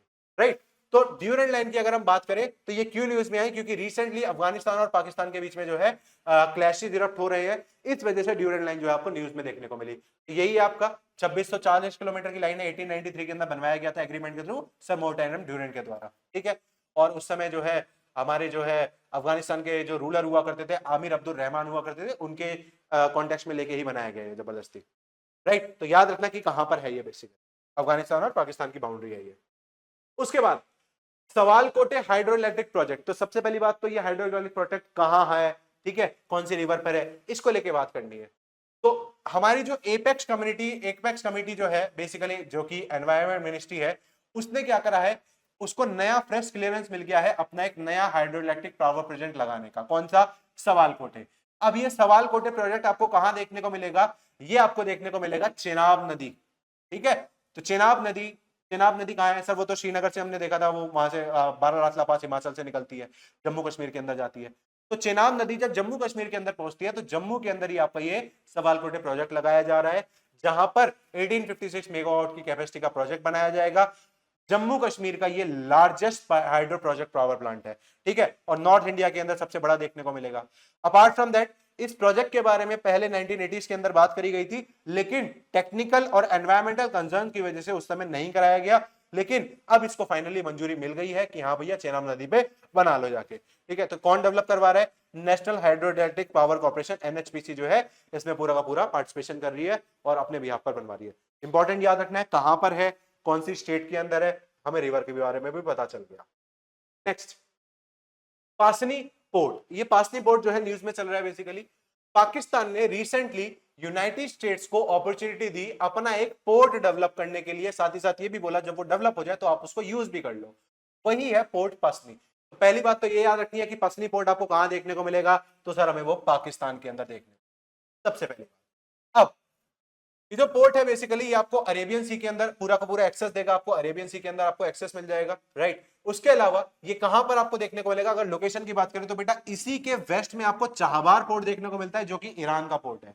ठीक है, और इसके ईस्ट में आपको जो है कराची देखने को मिलेगा, जो कि कराची पोर्ट है, और फिर यहां अपना गुजरात वाला पूरा का पूरा एरिया आ गया। ठीक है, तो पासनी की लोकेशन क्या है, ग्वादार और कराची के बीच में आपको देखने को मिलती है। नाउ ज्योग्राफिकली यही मैंने आपको बताया कि ईस्ट ऑफ ग्वादार हिल्स में आपको जो है देखने को मिलेगा इसको। इसके अलावा ईरान पाकिस्तान बॉर्डर पे जो है आपको दूसरा देखने को मिलेगा, चाहबार पोर्ट जो मैंने बताया आपको ईरान का। राइट, तो लोकेशन जरूर पता होनी चाहिए कि कौन सी कहां पर है। पासनी पोर्ट जो है अभी न्यूज में बना हुआ था आपका, पाकिस्तान के अंदर आपको देखने को मिलेगा। नेक्स्ट, हमारी बहुत सारी अलग अलग जो है एक्सरसाइज होती है अलग अलग देशों के साथ। तो सबसे पहले आपकी जो ओशन स्काई है बेसिकली ये स्पेन के अंदर है, एयरफोर्स के साथ एक्टिविटी करी गई थी, जिसमें आपके Spain, Germany, Greece, Portugal, India, US वगैरह हुआ करते थे। तो ओशन स्काई कहां हुआ है, स्पेन के अंदर हुआ है, गांडो एयरबेस में। उसके बाद समुद्र शक्ति जो आपकी एक्सरसाइज है यही विशाखापट्टनम इंडिया के अंदर हुई, किस किस के बीच, इंडिया और इंडोनेशिया के बीच होती है। त्रिशूल जो हमारी एक्सरसाइज है ये आपको देखने को मिली गुजरात और राजस्थान के अंदर आपको देखने को मिली। इंडियन नेवी और एयरफोर्स और इंडियन आर्मी की ट्राइलेटरल सर्विसेज की अपनी एक basically military tri services exercise थी आपकी त्रिशूल। कोंकण 2025 ये आपकी इंडिया और ब्रिटेन यानी यूनाइटेड किंगडम की जो है स्पेशल एक्सरसाइज है। एक बार यहां होती है, एक बार वहां होती है, एक बार यहां होती है, एक बार वहां होती है। तो ब्रिटेन और इंडिया के बीच में आपकी होती है कोंकण 25। उसके बाद ऑस्ट्रेहिन, नाम से ही समझ आ रहा है, ऑस्ट्रेलिया और इंडिया के बीच में जो आपकी मिलिट्री एक्सरसाइज होती है उसका नाम है ऑस्ट्रेहिन। कहां पर हुई है इस बार? ऑस्ट्रेलिया के अंदर हुई है। तो यही पूछा जाता है कि कौन सी एक्सरसाइज कहां पर हुई है, या कौन सी एक्सरसाइज के अंदर इंडिया कौन सी कंट्री के साथ पार्टिसिपेट करता है। इस तरीके के जो है आपके क्वेश्चन बनते हैं, राइट। चल आगे अगर हम बढ़े तो हमें जो है देखने को मिला मेडागास्कर। ये तो हमने नाम सुना है सर। अफ्रीकन कॉन्टिनेंट आपको पता है, यहीं पर आपको मोजाम्बिक देश देखने को मिलेगा, और यहीं पर ये आपका आइलैंड कंट्री आपको देखने को मिलती है। दूसरी सबसे बड़ी आइलैंड कंट्री आपकी मेडागास्कर, राइट। इसी के बीच में ये जो वाटर बॉडी है बेटा, इसी को बोलते हैं मोजाम्बिक चैनल। चैनल वो होता है एक वाइड वाटर का पाथ जो दो लैंडमास को अलग करता है, उसको चैनल बोलते हैं। तो ये बेसिकली न्यूज में था। क्यों न्यूज में था? जो मेडागास्कर की जो मिलिट्री यूनिट है उसने क्या करा है, अपने प्रेसिडेंट का इंपीचमेंट कर दिया, उनको भगा दिया, क्योंकि वहां पर हफ्तों से मास प्रोटेस्ट, जनता खुश नहीं थी कि प्रेसिडेंट साहब अपना काम नहीं कर रहे। तो मेडागास्कर इस वजह से न्यूज में चल रहा था। तो मेडागास्कर जो है आपका आइलैंड नेशन है, जो कि आपको अफ्रीका के पास देखने को मिलेगा, 400 किलोमीटर दूर। कहां से? मोजाम्बिक से। उसी को मोजाम्बिक चैनल कहते हैं जो बीच में आ रहा है। Now it is the second largest island country पूरी दुनिया के अंदर देखने को मिलेगी, ठीक है, सेकंड लार्जेस्ट वाली। ये मॉरिशियस और रियूनियन आइलैंड के ईस्ट में आपको देखने को मिलता है। तो अब ये देखो, ये आपका मॉरिशियस आइलैंड, ये है आपका रियूनियन हॉटस्पॉट। तो यहां इसके अगर ईस्ट में देखोगे तो यहां पर आपको जो है देखने को मिलेगा, मेडागास्कर के ईस्ट में आपको ये दोनों देखने को मिलेंगे, बहुत अच्छी बात है। और मेडागास्कर के वेस्ट में आपको मोजाम्बिक देखने को मिल जाएगा, ये भी हमें पता चल गया, ठीक है। तो यहां पर आपको और भी आइलैंड्स देखने को मिलता है, जैसे रियूनियन हो गया, मॉरिशियस हो गया। तो क्वेश्चन कैसे बनेगा? वो पूछेगा कि ये आइलैंड्स आपको कौन से ओशियन के अंदर देखने को मिलते हैं? इंडियन ओशियन के अंदर देखने को, राइट, इंडियन ओशियन के अंदर। अपार्ट फ्रॉम दैट, ये जो मेडागास्कर है, मेडागास्कर की जो हाईएस्ट पीक है बेटा, वो आपको यहाँ नॉर्थ के अंदर देखने को मिलती है, जिसको बोलते हैं मारो मोको तारो, MAROMOKOTAR। Maromokotro is the highest peak of Madagascar. एक और अच्छा फन फैक्ट है मेडागास्कर को लेके कि यहां पर जितनी भी आपको स्पीशीज देखने को मिलती है ना, 90% of the species are endemic. Endemic का क्या मतलब होता है बेटा? एंडेमिक का मतलब होता है कि ये स्पीशीज सिर्फ और सिर्फ इसी आइलैंड पे मिल सकती है, और कहीं आपको और कहीं देखने को नहीं मिलेगी। तो 90% जो स्पीशीज है मेडागास्कर की, वो आपको सिर्फ वहीं देखने को मिलती है और कहीं देखने को नहीं मिलती है, राइट। तो मेडागास्कर के बारे में न्यूज में था, तो इस वजह से थोड़ा सा इंपॉर्टेंट हो गया लोकेशन वाइज और आइलैंड वाइज। उसके बाद tipping point. Basically tipping point एक वो पॉइंट होता है, देखो यहां से आप कितनी मेहनत करे जा रहे हो, बहुत दिक्कत है, बहुत दर्द हो रहा है कि हमें टॉप पे पहुंचना है, आप टॉप पे पहुंच गए, एक हल्का सा सडन चेंज अगर आप कर दिया तो ये पूरा का पूरा चेंज हो जाएगा, मामला आपके हाथ से निकल गया, अब आप कुछ भी कर लो। तो this is called the tipping point. तो रिसेंटली क्या है, जो कोरल रीफ्स हैं, जो कोरल रीफ्स होती हैं आपकी, बेसिकली ये प्रोटीन पॉलिप्स की बनी होती हैं, अलग अलग कलर की होती हैं ये। तो वार्म वाटर के अंदर जो कोरल रीफ्स होती है, इसको पहली बार आइडेंटिफाई किया जा रहा है कि ये पहली ऐसी स्पीशीज है जो हमें क्लाइमेट चेंज के बारे में, एकदम टिपिंग पॉइंट के बारे में बताएगी।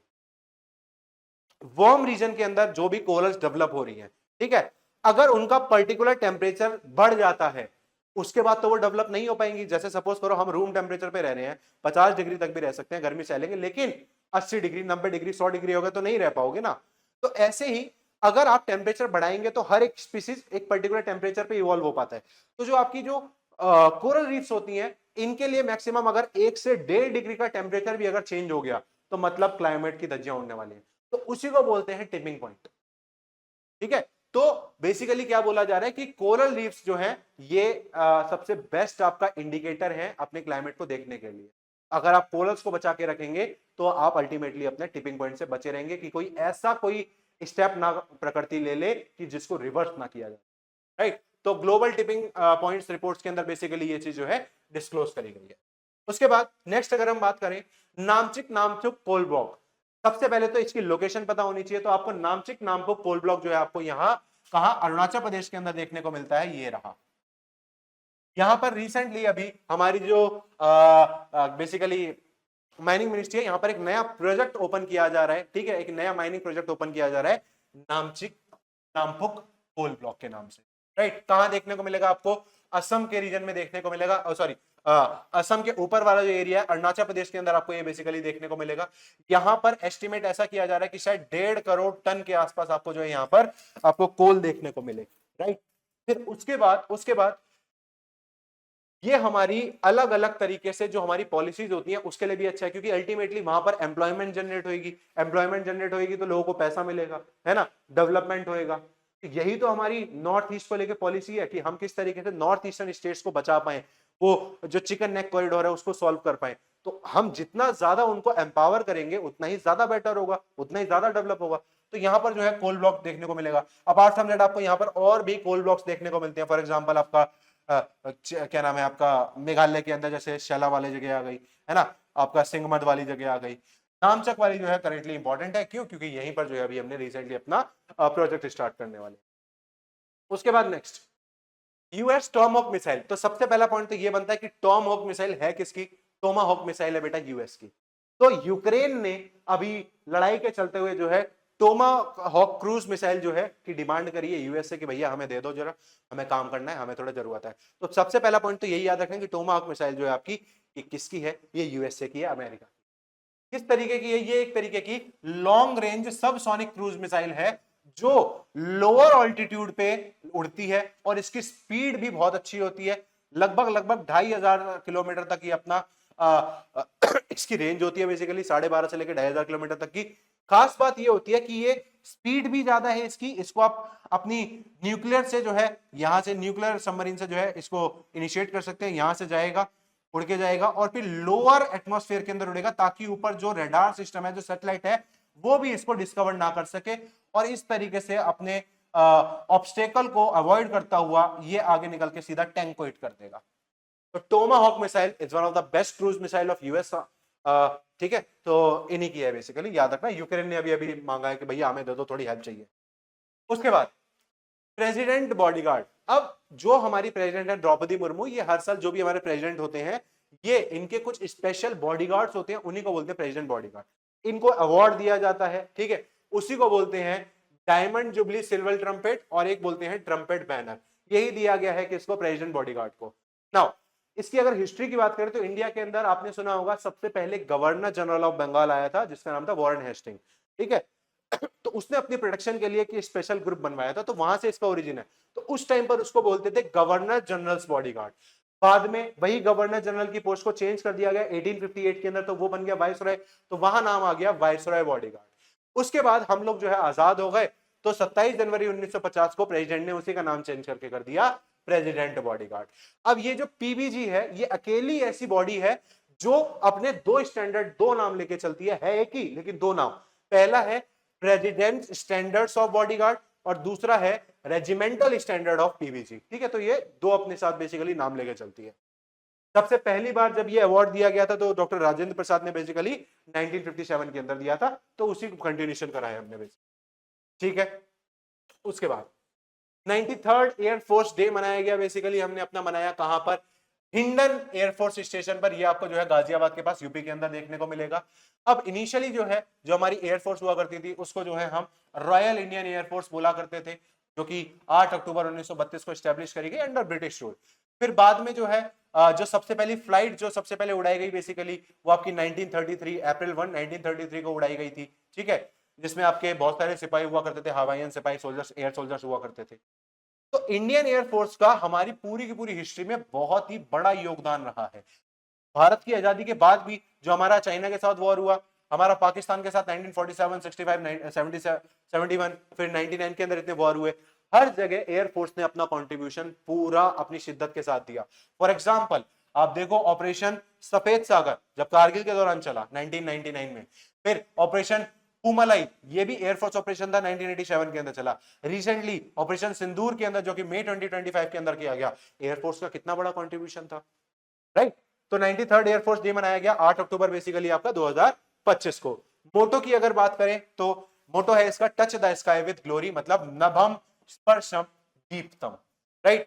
और जो थीम की बात करें इस बार जो इनकी थीम थी वो थी Indian Air Force contribution to Operation Sindoor. तो ये जो है अपना 93rd Air Force establishment day basically हमने सेलिब्रेट करा हिंडन में, ठीक है जी। चल अब आगे देखें, सक्षम। ये सक्षम क्या है? बेसिकली ये एक हमारा प्रोग्राम है जो इंडियन आर्मी ने अभी अभी रिसेंटली प्रोक्योर किया है। क्या है ये? एक तरीके का ड्रोन सिस्टम है, ठीक है, एक तरीके का ड्रोन सिस्टम है। The Indian army has initiated the procurement of Saksham. इसका फुल फॉर्म है situational awareness for kinetic soft and hard kill asset management. होता क्या है? It is an indigenously developed counter unmanned aerial system. मतलब एक तरीके का एरियल सिस्टम है, ड्रोन सिस्टम है, जिसमें कोई आदमी नहीं बैठा, अनमैन्ड है। हम यहाँ रिमोट से कंट्रोल कर रहे हैं, जैसे एक ड्रोन को कंट्रोल किया जाता है, राइट? तो पूरी पूरी कमांड उसको कंट्रोल करेगी और अलग अलग ये टेक्टिकल बैटलफील्ड स्पेस के अंदर यूज किया जाएगा, एयर स्पेस की डोमेशन में, ठीक है, कि 3000 मीटर की हाइट तक की जा सकती है। और इसको डेवलप कराया गया है भारत इलेक्ट्रॉनिक्स लिमिटेड के द्वारा। तो बेसिकली सर्विलेंस को लेके, अटैक को लेके जो है आपका ये है। तो याद रखना, सक्षम इनिशिएटिव आपका इंडियन आर्मी के साथ जुड़ा हुआ है, जो कि ड्रोन की बात कर रहे हैं। उसके बाद नेक्स्ट अगर हम बात करें, 7th National security Guard hub is to be set up in Ayodhya. अब नेशनल सिक्योरिटी गार्ड की बात करें तो ये अपना जो है यूनियन होम मिनिस्टर जो अपने हैं अमित शाह, इन्होंने अभी 7वां नया ऑफिस खोला है अयोध्या के अंदर, राइट? तो ये एनएसजी बेसिकली होता क्या है? नेशनल सिक्योरिटी गार्ड, ये स्टैब्लिश किया गया 1986 के अंदर as the federal contingency force. कभी भी यूनियन गवर्नमेंट, सेंट्रल गवर्नमेंट को कोई दिक्कत आती है, ठीक है, टेररिज्म को लेके, तो काउंटर टेररिज्म एक्टिविटी को प्रोक्योर करने के लिए जो है एनएसजी की स्टैब्लिशमेंट करी गई। 1984 में कैबिनेट ने डिसीजन पास करा, अल्टीमेटली 1986 के अंदर इसको स्टैब्लिश किया गया। अब ये पूरा का पूरा मॉडल बेस्ड था यूनाइटेड किंगडम से जो है इंस्पायर होके स्पेशल एयर सर्विस। ऐसी एक सर्विस आपको जो है जर्मनी के अंदर देखने को मिलती है, जिसको बोलते हैं बॉर्डर प्रोटेक्शन ग्रुप 9, ठीक है, तो जीएसजी ग्रुप भी बोला जाता है उसको। ऐसे ही जो हमारी इंडिया की जो आपकी जो ये एनएसजी जो पूरी पूरी यूनिट है, इसके अंदर आपको 2 यूनिट्स देखने को मिलेंगी। एक है स्पेशल एक्शन ग्रुप, जिसमें आपके आर्मी के लोग होते हैं, और एक है स्पेशल रेंजर ग्रुप, जिसमें आपके सेंट्रल आर्म पुलिस फोर्स और स्टेट पुलिस के लोग देखने को मिलते हैं। क्या इनका काम है? सिर्फ और सिर्फ handling all the forms of terrorism nation wide. NSG का यही काम होता है। कुछ भी होगा, ये लोग जाएंगे, अटैक करेंगे, ध्वस्त करेंगे, वापस आएंगे, अपना टारगेट पूरा करके वापस आएंगे, ठीक है, इसी के बारे में है ये। पूरी तरीके से वेल इक्विप्ड होते हैं, पूरी टेक्नोलॉजिकली एडवांस अलग अलग सिस्टम्स का यूज किया जाता है, हाईली सोफिस्टिकेटेड सॉफ्टवेयर होते हैं। तो इसी का नया ऑफिस जो है अयोध्या के अंदर जो है सेटअप हो रहा है अमित शाह के द्वारा। उसके बाद पुलिस कॉमेमोरेशन डे। ये पुलिस कॉमेमोरेशन डे क्या है? तो ये पहली बात तो ये सेलिब्रेट करते हैं 21 अक्टूबर को। क्यों करते हैं और कहां पर करते हैं? तो नेशनल पुलिस मेमोरियल जो है इस पूरे के पूरे इवेंट को चलाता है। इस डे को क्यों चलाता है? क्योंकि इस दिन हमारे कुछ पुलिस वाले लोगों ने अपनी जान दांव पे लगा दी थी। हुआ क्या कि अक्टूबर 21, 1959 के अंदर बहुत सारे इंडियन पुलिसमैन जो हैं वो शहीद हो गए थे। कहां पर? लद्दाख के अंदर एक हॉट स्प्रिंग था जहां पर चाइनीज ट्रूप्स ने अटैक कर दिया इन पुलिस वालों के ऊपर। तो इसी दिन को, इनके सेक्रीफाइस को, उन सारे पुलिस वालों के सेक्रीफाइस को याद रखने के लिए जो है ये पुलिस कमेमोरेशन डे जो है हमारा सेलिब्रेट किया जाता है 21 अक्टूबर को, ठीक है जी। A memorial was erected at Hot Spring, उसी लद्दाख के अंदर उसी हॉट स्प्रिंग पर जो है ये मेमोरियल बनाया गया है। और बहुत सारे हमारे पुलिस फोर्स के जो मेंबर्स होते हैं यहाँ पर जाते हैं, ट्रैक करते हैं और अपनी जो है ट्रिब्यूट अदा करते हैं सारे के सारे मार्टियर्स को, ठीक है। तो 2012 के बाद ये कमेमोरेशन डे जो है इसकी परेड भी जो है निकाली जाती है नेशनल लेवल पे उसी पुलिस मेमोरियल के अंदर। तो एटलीस्ट डे पता हो और ये इवेंट किस चीज से जुड़ा हुआ है वो भी हमें पता चल गया। उसके बाद नेक्स्ट पे अगर हम आए तो आईसीजीएस अजीत और आईसीजीएस अपराजित को रिसेंटली गोवा शिपयार्ड ने जो है एक्वायर किया है। ये इनका जो काम रहेगा basically Indian coast guard ships है ये, इनका काम किस चीज के लिए रहेगा? सर्वेलेंस के लिए रहेगा, ठीक है, पेट्रोलिंग के लिए रहेगा। कोई भी काउंटर स्मगलिंग की जा रही है उसको रोकने की कोशिश की जा रही है, ठीक है। इलीगल स्मगलिंग बहुत सारी चीजों की चलती है, पायरेसी चलती है, अलग अलग चीजों की, अलग अलग तरीके के रेस्क्यू ऑपरेशंस होते हैं, या बहुत सारे आइलैंड टेररिस्ट एक्टिविटीज होती हैं। हमारा स्पेशल एक्सक्लूसिव इकोनॉमिक जोन है, जैसे अगर ये प्यारा भारत है तो यहां से 200 नॉटिकल माइल्स तक इंडिया का ही कंट्रोल चलता है। तो इस पूरे रीजन में भी तो पेट्रोलिंग की रिक्वायरमेंट है। तो ये हमारी इंडियन कोस्ट गार्ड की 2 नई शिप्स हैं जिनको गोवा शिपयार्ड से जो है लॉन्च किया, राइट।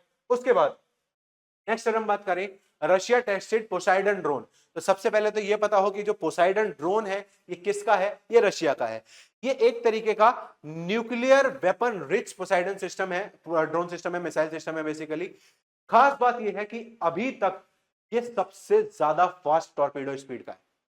जब भी आप सबमरीन के थ्रू कोई भी टॉर्पीडो लॉन्च करते हैं, ठीक है, चाहे न्यूक्लियर सबमरीन हो, तो पानी के अंदर उसको छोड़ने के लिए ताकि वो उतना डिस्टेंस कवर कर सके बहुत प्रेशर पड़ता है तो स्पीड उतनी ज्यादा नहीं हो पाती है। लेकिन ये देख लो भैया, इसकी स्पीड देखो, इसकी स्पीड क्या दिखाई दे रही है, 200 किलोमीटर पर आवर की स्पीड, बहुत फास्ट स्पीड है पोसाइडन की, ठीक है। तो सिग्निफिकेंटली ये बहुत फास्टर है of the any existing torpedoes और द वॉरशिप। क्यों डिजाइन किया गया है, ताकि इसको आप वाटर सरफेस के नीचे नीचे अगर छोड़ दो और यहां पर कोस्टल एरिया है तो ये यहां जाके टकराएगा और सुनामी हिट कर देगा, तो एटलीस्ट आप किसी ना किसी कोस्टल सिटी को डिस्ट्रॉय कर दोगे। तो याद रखना, जो पोसाइडन ड्रोन है आपका, ये किसका है, ये रशिया का है बेसिकली, और ये nuclear capable under water drone है, ठीक है। अंडर वाटर ड्रोन है ये, हवा में नहीं जा रहा है ये। उसके बाद एक है आपका सोडार सिस्टम। देखो आप सोलार सिस्टम तो सुनते ही रहते हो, सोलार सिस्टम है ना, या सोनार सिस्टम भी सुनते हो, जो सोनार वेव्स यूज की जाती हैं अंडरग्राउंड वाटर के अंदर कम्युनिकेशन के लिए, है ना। सोलार सिस्टम तो बात ही अलग है। एक वर्ड है सोडार सिस्टम, ये क्या है बेसिकली, तो CSIR central scientific industrial research institute है जो हमारा बेसिकली, ठीक है। तो इसने बेसिकली अपने फाउंडेशन डे पर क्या करा है, अपना सोडार सिस्टम लॉन्च करा है। किसकी हेल्प की मदद से, IMD, इंडियन मेट्रोलॉजिकल डिपार्टमेंट की मदद से। तो बेसिकली है क्या ये हमारे एटमॉस्फेयर के अंदर, हमारे सरफेस से ऊपर ये जो 1 किलोमीटर का पूरा एरिया है, यहां पर ये प्रॉपर नोटिस करेगा किस तरीके की वेदर एक्टिविटी होती है, किस तरीके से गैसेस, किस तरीके से हीट, किस तरीके से क्लोरोफ्लोरोकार्बन्स, किस तरीके से आपकी जो हीट है वो ट्रैप होती है। इन सब के ऊपर जो है वेदर फिनोमिना को डिटेक्ट करने के लिए बेसिकली आपका ये पूरा का पूरा सोडार सिस्टम लॉन्च किया गया है। क्या पर्पस है, probes the lower atmosphere up to 1 kilometre to study thermal structure, turbulence, inversion of layers, fog, plumes, इन सब चीजों को देखेगा, एयर क्वालिटी के मॉडलिंग करेगा, बेसिकली फोरकास्ट करेगा, अलग अलग तरीके से इंटरप्रेट करके देगा। तो सोडार सिस्टम आपका क्या है, मौसम विभाग से बेसिकली आपका जुड़ा हुआ है। It is designed and developed by CSIR। CSIR का एक और ब्रांच होती है जिसको बोलते हैं advance material and process research, तो आमप्री, ठीक है। तो सोडार सिस्टम जो है आपका न्यूज में बना रहा लोअर एटमॉस्फेरिक स्टडीज के लिए। उसके बाद मैत्रेयी, नाम सुना होगा आपने पहले भी कि भाई मैत्रेयी है, और इसके अलावा जो है हमें देखने को मिलती है भारती। ये हमारे वो प्रोजेक्ट्स हैं जो हमने अपने कहा एंटार्क्टिका के अंदर चला रखे हैं, ठीक है। तो रिसेंटली फाइनेंस मिनिस्ट्री ने अप्रूवल दे दिया है कि हम अपना एक और नया मिशन मैत्रेयी 2 जो कि एंटार्क्टिका के अंदर जो है एस्टेब्लिश करने के लिए जा रहे हैं। तो इंडिया के अंदर और 2029 तक हम बेसिकली ये कर भी देंगे। तो इंडिया की क्या प्रेजेंस है एंटार्क्टिक रीजन के अंदर, तो 1983 के अंदर हमने जो है सबसे पहला अपना परमानेंट बेस बनाया था एंटार्क्टिका के अंदर, दैट इज दक्षिणी गंगोत्री। लेकिन ये बहुत पुराना है, 83 में बनाया गया था, तो अब ये ऑपरेशनल नहीं है। करेंटली हमारे एंटार्क्टिका के अंदर 2 प्रोजेक्ट्स जो हैं वो एक्टिव हैं, एक है मैत्रेयी और एक है भारती। मैत्रेयी की अगर बात करें तो इसको 1989 के अंदर ऑपरेशन में चल रहा है। ये बहुत ही माउंटेनियस रॉकी माउंटेन्स वाले रीजन के अंदर आपको देखने को मिलेगा, स्मर्स ओएसिस बोलते हैं बेसिकली उसको। तो ये नाम याद ना भी हो कोई बात नहीं, लेकिन क्वीन मॉडलैंड नाम आ गया तो एटलीस्ट ये बताओ कि ये कहां पर है, एंटार्क्टिका के अंदर है। यहीं पर हमारा जो है मैत्रेयी देखने को मिलता है। और अगर हम भारती की बात करें तो इसको 2012 के अंदर जो है कमीशन किया गया था थाला फजोर्डन क्वालिटी वे के आसपास, ठीक है, मतलब जो ईस्ट साइड है एंटार्क्टिका की वहां पर। तो हमारा जो अभी जो नया प्रोजेक्ट जा रहा है मैत्रेयी 2, ये भी कहां जा रहा है, ये बेसिकली आपका जो पुराना वाला मैत्रेयी स्टेशन है वहीं पर उसके पास वाले एरिया में जा रहा है, क्योंकि वो पुराना हो चुका है। अब हमें नए तरीके के डिजाइन, नई तरीके की रिक्वायरमेंट है वहां पर। तो हम वहां पर ये रिसर्च बेस बना ही क्यों रहे हैं, ताकि वहां पर हम रिन्यूएबल एनर्जी रिसोर्सेज के ऊपर रिसर्च कर सकें, सोलर एनर्जी को देख सके, किस तरीके से समर टाइम में या विंटर टाइम में ये एनर्जी डिस्ट्रीब्यूशन को हम किस तरीके से चला सकते हैं ताकि उतना ज्यादा क्लाइमेट को नुकसान ना हो। तो मैत्रेयी 2 जो है आपका न्यूज में बना हुआ है, जो कि हमने प्रपोज कर दिया है एंटार्क्टिका के अंदर अपनी नई लैब खोलने के। Next is Interstellar mapping and acceleration probe, इसी को शॉर्ट फॉर्म में बोलते हैं IMAP। तो याद ये रखना है कि ये जो IMAP जो प्रोजेक्ट है इसको लॉन्च किया है नासा ने। सबसे पहला तो पॉइंट यही बनता है आपका। तो NASA launch the Interstellar mapping and acceleration project, इसी को बोलते हैं IMAP। क्यों इसने ये लॉन्च करा है, to map the heliosphere boundary. Heliosphere boundary का मतलब हमारे सोलर सिस्टम के अंदर जो हमारा सन है उसकी सनरेज का इंपैक्ट कहां तक पड़ता है पूरे सोलर सिस्टम में, तो उसकी स्टडी के लिए बेसिकली IMAP प्रोब छोड़ा गया है, किसके द्वारा, नासा के द्वारा, राइट। तो ये जो है अर्थ और सन के बीच में जो अलग अलग लैग्रेंज पॉइंट होते हैं, तो L1 पोजीशन पे स्टडीज किया जाएगा। और ये क्या स्टडी करेगा, सोलर विंड स्टडी करेगा, जो भी फोटोन एनर्जेटिक पार्टिकल्स आते हैं वो स्टडी करेगा। जो मैग्नेटिक फील्ड के अंदर वेरिएशन आता है अर्थ की और सन की, उसको स्टडी करेगा, और जो भी पुराने कॉस्मिक रेमेनेंट्स होंगे उसके बारे में जानने की कोशिश करेगा ये। तो IMAP probe is launched by NASA, ये एक इंपॉर्टेंट बात है हमारी। उसके बाद अगर नोबेल प्राइज की बात करें तो ऑलरेडी जो है हमने अभी थोड़ी देर पहले देखा ही था, ठीक है। अब कुछ और नोबेल प्राइज देखते हैं, जैसे फिजियोलॉजी और मेडिसिन के अंदर जो इस बार नोबेल प्राइज दिया गया बेटा, वो 3 जनों को दिया गया। एक है मैरी ई बर्नकाउ, दूसरे हैं फ्रेड रैम्सडेल, और तीसरे हैं सिमोन साकागुची, ठीक है। इन तीनों को जो है आपका फिजियोलॉजी या मेडिसिन का बेसिकली नोबेल प्राइज मिला है इस बार। अब देखो ये वाला किसने दिया है, नोबल असेंबली एट कर्नोल्स्का इंस्टीट्यूट। अभी थोड़ी देर पहले जो हमने पढ़ा था एक दूसरे वाला, सर वो तो किसी और ने दिया था, वो तो रॉयल स्वीडिश एकेडमी थी। हाँ, तो वही लिखा हुआ है कि नोबेल प्राइज जो मेडिसिन का है वो जो है दिया गया है किसके द्वारा, कर्नोल्स्का इंस्टीट्यूट के द्वारा, ठीक है। वही होता है ये रहा। जो रॉयल स्वीडिश एकेडमी है वो किस में देती है, वो फिजिक्स में देती है, केमिस्ट्री में देती है और इकोनॉमिक्स में देती है, ठीक है। और जो नॉर्वेन वाली कमेटी है ये देती है नोबेल पीस प्राइज। तो जितने भी ये वाले प्राइजेज हैं, तो यहां पर आपको 2 एकेडमीज देखने को मिली, एक है रॉयल स्वीडिश एकेडमी और एक है कैरोलिंस्का, ठीक है। तो कैरोलिंस्का वाला मेडिसिन में दे रहा है, स्वीडिश एकेडमी वाला जो है आपका लिटरेचर के अंदर दे रहा है, और रॉयल स्वीडिश एकेडमी वाला आपका फिजिक्स और केमिस्ट्री में दे रहा है और इकोनॉमिक्स में दे रहा है, और नॉर्वे वाला किस में दे रहा है, आपका पीस में देता है। तो अलग अलग ऑर्गेनाइजेशन है, सिर्फ पीस वाला नॉर्वे के अंदर दिया जाता है, बाकी सारे इंस्टीट्यूट या अवार्ड्स आपके स्टॉकहोम नाम की जगह पर दिए जाते हैं, ठीक है। तो इस बार जो है मेडिसिन के अंदर इन तीनों जनों को मिला। ऐसे ही फिजिक्स के अंदर अगर हम बात करें तो 3 जनों को मिला, जॉन क्लार्क हो गए, माइकल एच डॉनवर्ट हो गए, डेनोवर्ट हो गए, और एक हुई आपकी जॉन एम मार्टिन्स। इनको जो है आपका नोबेल पीस प्राइज मिला गया, राइट। कौन सी कैटेगरी के अंदर, फिजिक्स कैटेगरी के अंदर। नेक्स्ट इज केमिस्ट्री के अंदर अगर हम बात करें तो सुसुमु किटागावा को मिला, रिचर्ड रॉबसन को मिला और ओमार एम यागी को मिला, ठीक है। तो नोबेल प्राइज जो है किस किस को मिलते हैं, यहां से रैंडमली कभी कभार जो है क्वेश्चन बन जाता है, लेकिन क्योंकि इतने सारे कैरेक्टर हैं और नाम सबके बहुत ही अलग होते हैं, तो इसलिए यूपीएससी भी शायद कोई स्पेसिफिक दूसरा अवार्ड पूछ ले, क्योंकि सिर्फ एक ही तरीके का अवार्ड थोड़ी ना, और भी बहुत तरीके के अवार्ड होते हैं। सर एक बार अगर इसको रीड करके चले जाएंगे तो कुछ बिगड़ेगा थोड़ी ना। नेक्स्ट नोबेल प्राइज अगर लिटरेचर की बात करें तो लिटरेचर में जो प्राइज मिला है वो मिला है लेस्लो क्रास्नोहोर्काई, ठीक है। ये बेसिकली आपके हंगेरियन राइटर हैं, हंगरी से बिलोंग करते हैं, उनको मिला है। कौन सी किताब के लिए, इनके बहुत सारी अलग अलग किताबें हैं बेसिकली, जिसके अंदर ये बात करते हैं किस तरीके से हम अपने आर्ट को रिप्रेजेंट करते हैं टेरर को कम करने के लिए, राइट। तो इनकी अलग अलग किताबें हैं, जैसे सटा टेंगो, ठीक है। इसके अलावा the melancholy of resistance, war and war, सीवोथ्रोन, बैरन वेनिक होमकमिंग। तो ये अलग अलग इनकी किताबें हैं। तो लिटरेचर के लिए इनको जो है नोबेल पीस प्राइज दिया गया, हंगरी से बिलोंग करते हैं।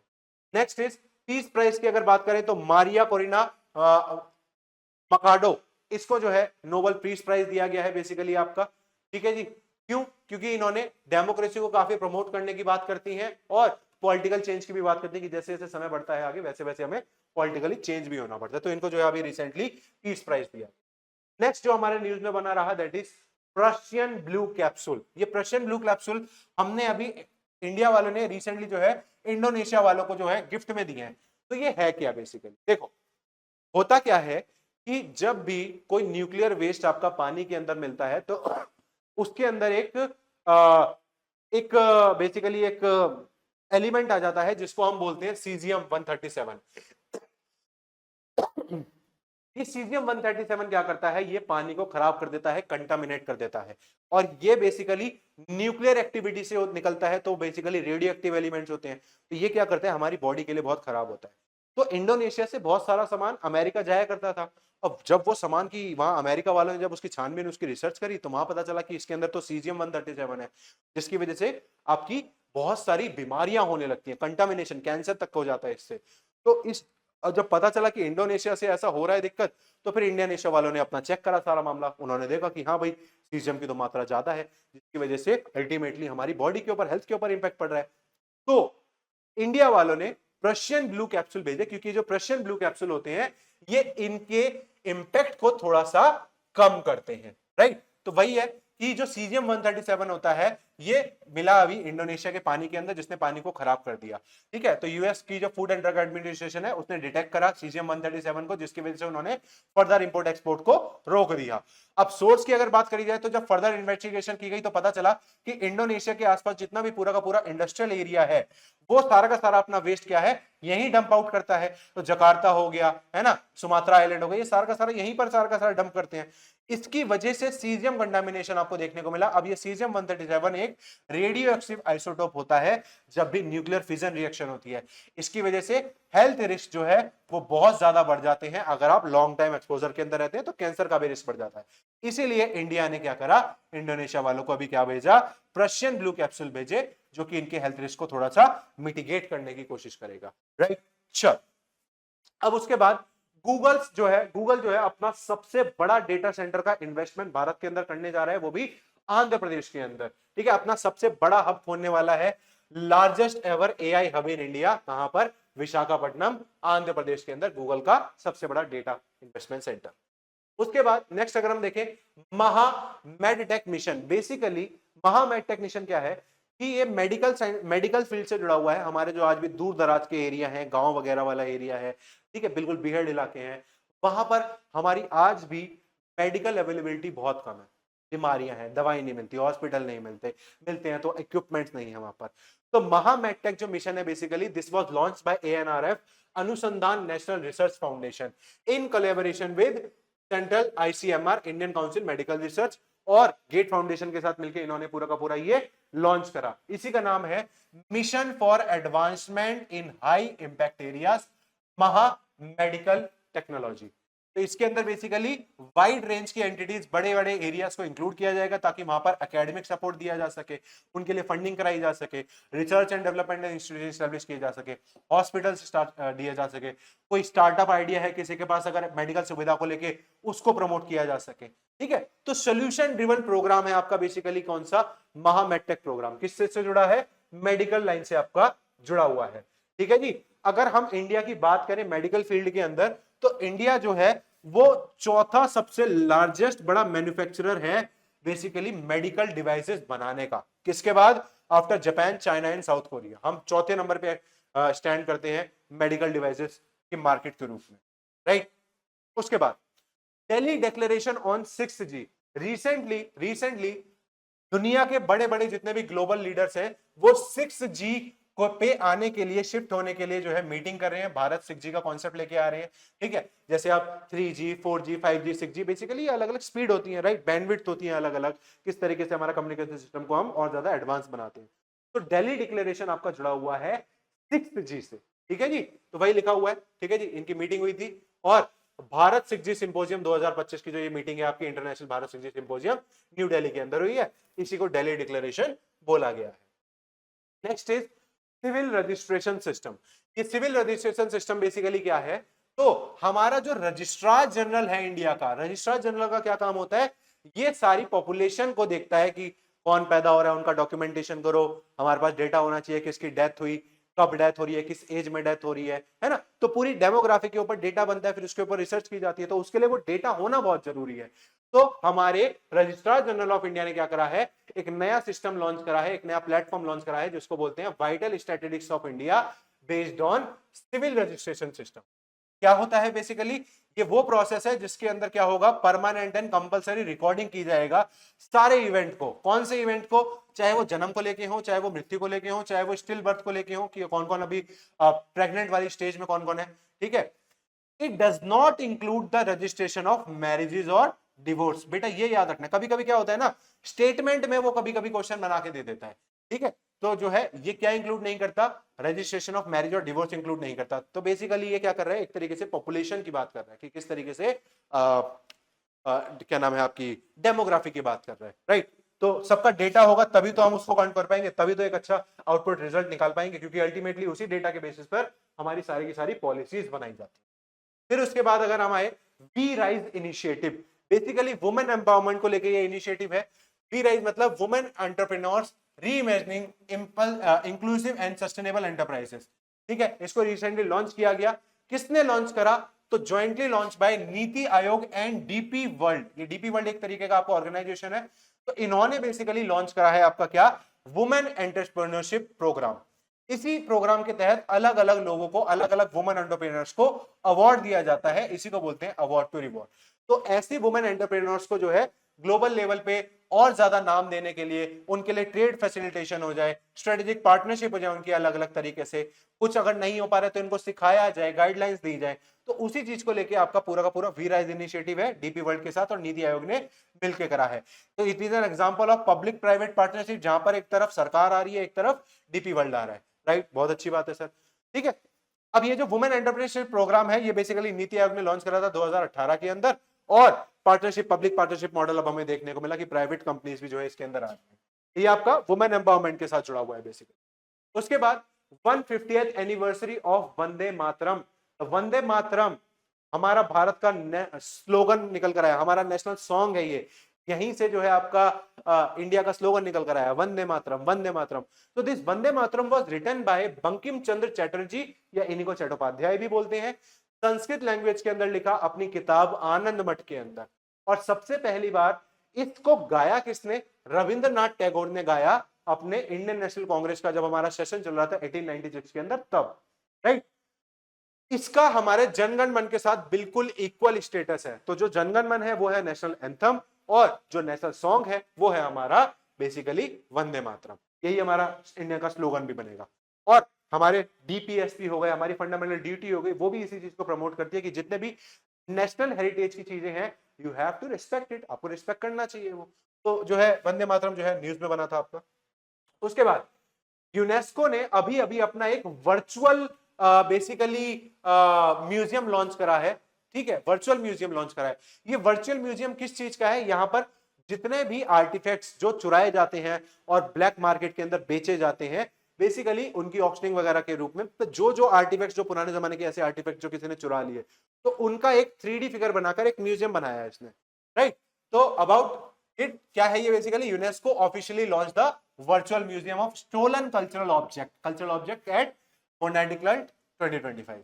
अब यूनेस्को की बैकग्राउंड की बात करें तो ये वर्ल्ड हेरिटेज, जितनी भी हमारी पुरानी चीजें, हमें इनको बचाना चाहिए। ये आइडिया कहां से डेवलप हुआ? तो वर्ल्ड वॉर के बाद हमने ये देखा कि बहुत सारे कल्चरल मॉन्यूमेंट और नेचुरल साइट जो है वो डिस्ट्रक्ट हो रही हैं, खत्म हो रही हैं बिकॉज ऑफ बॉम्बिंग एक्टिविटीज। तो हमें इसी चीज को बचाना है क्योंकि हमारी हेरिटेज है, हमारे धरोहर है ये। तो इसी को लेके इन्होंने सबसे पहले अपना कन्वेंशन करा, उसी को 1972 के अंदर, उसी को बोलते हैं world cultural and heritage and convention. इसी के बेसिस पर जो है वर्ल्ड हेरिटेज कन्वेंशन के रूप में आपका निकल कर आया 1977 के अंदर, और इंडिया भी इसको साइन कर लेगा। तो इंडिया के अगर आर्टिफैक्ट्स की बात करें तो एक तो नटराज की मूर्ति है जो यहां पर बनाई गई है 3D फिगर के रूप में, और एक ब्रह्मा का एक मूर्ति है जो यहां पर बना के दिखाई गई है। मतलब ये दोनों आर्टिफैक्ट्स ब्लैक मार्केट के अंदर कहीं पड़े हुए हैं, हमें पता नहीं है, स्टोलन ऑब्जेक्ट है, लेकिन यहां पर आपको 3D फिगर देखने को मिलती है। तो ये जो वर्चुअल म्यूजियम है, this was launched by UNESCO. Next is Bathukamma festival. ये जो बाथुकम्मा फेस्टिवल है, इसने recently Guinness book of world record करा है। किस चीज के ऊपर? लार्जेस्ट फ्लोरल रीअरेंजमेंट, सबसे ज्यादा फूलों को अरेंज करके एक बहुत बड़ा मॉन्यूमेंट बनाया है इन्होंने बाथुकम्मा फेस्टिवल के अंदर। ये बाथुकम्मा फेस्टिवल जो है तेलंगाना के अंदर सेलिब्रेट किया जाता है। इसका मतलब ही होता है मदर गॉडेस कम अलाइव। मतलब ये क्या सिंबलाइज कर रहा है? फेमिनाइन एनर्जी को, लाइफ को, प्रोटेक्शन को सिंबलाइज कर रहा है। तो मोटा मोटा याद रखना कि ये जो बाथुकम्मा फेस्टिवल है ये आपका तेलंगाना के अंदर सेलिब्रेट किया जाता है। ठीक है जी, गॉडेस गौरी के रूप में भी एसोसिएट किया जाता है, हमारी हिस्ट्री के साथ भी इसको एसोसिएट किया जाता है।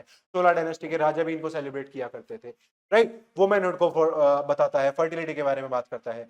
और जैसे ही आपका बाथुकम्मा फेस्टिवल खत्म होता है, इसके 7 दिन के बाद एक और फेस्टिवल स्टार्ट करते हैं तेलंगाना वाले लोग, जिसको बोलते हैं बोडेम्मा।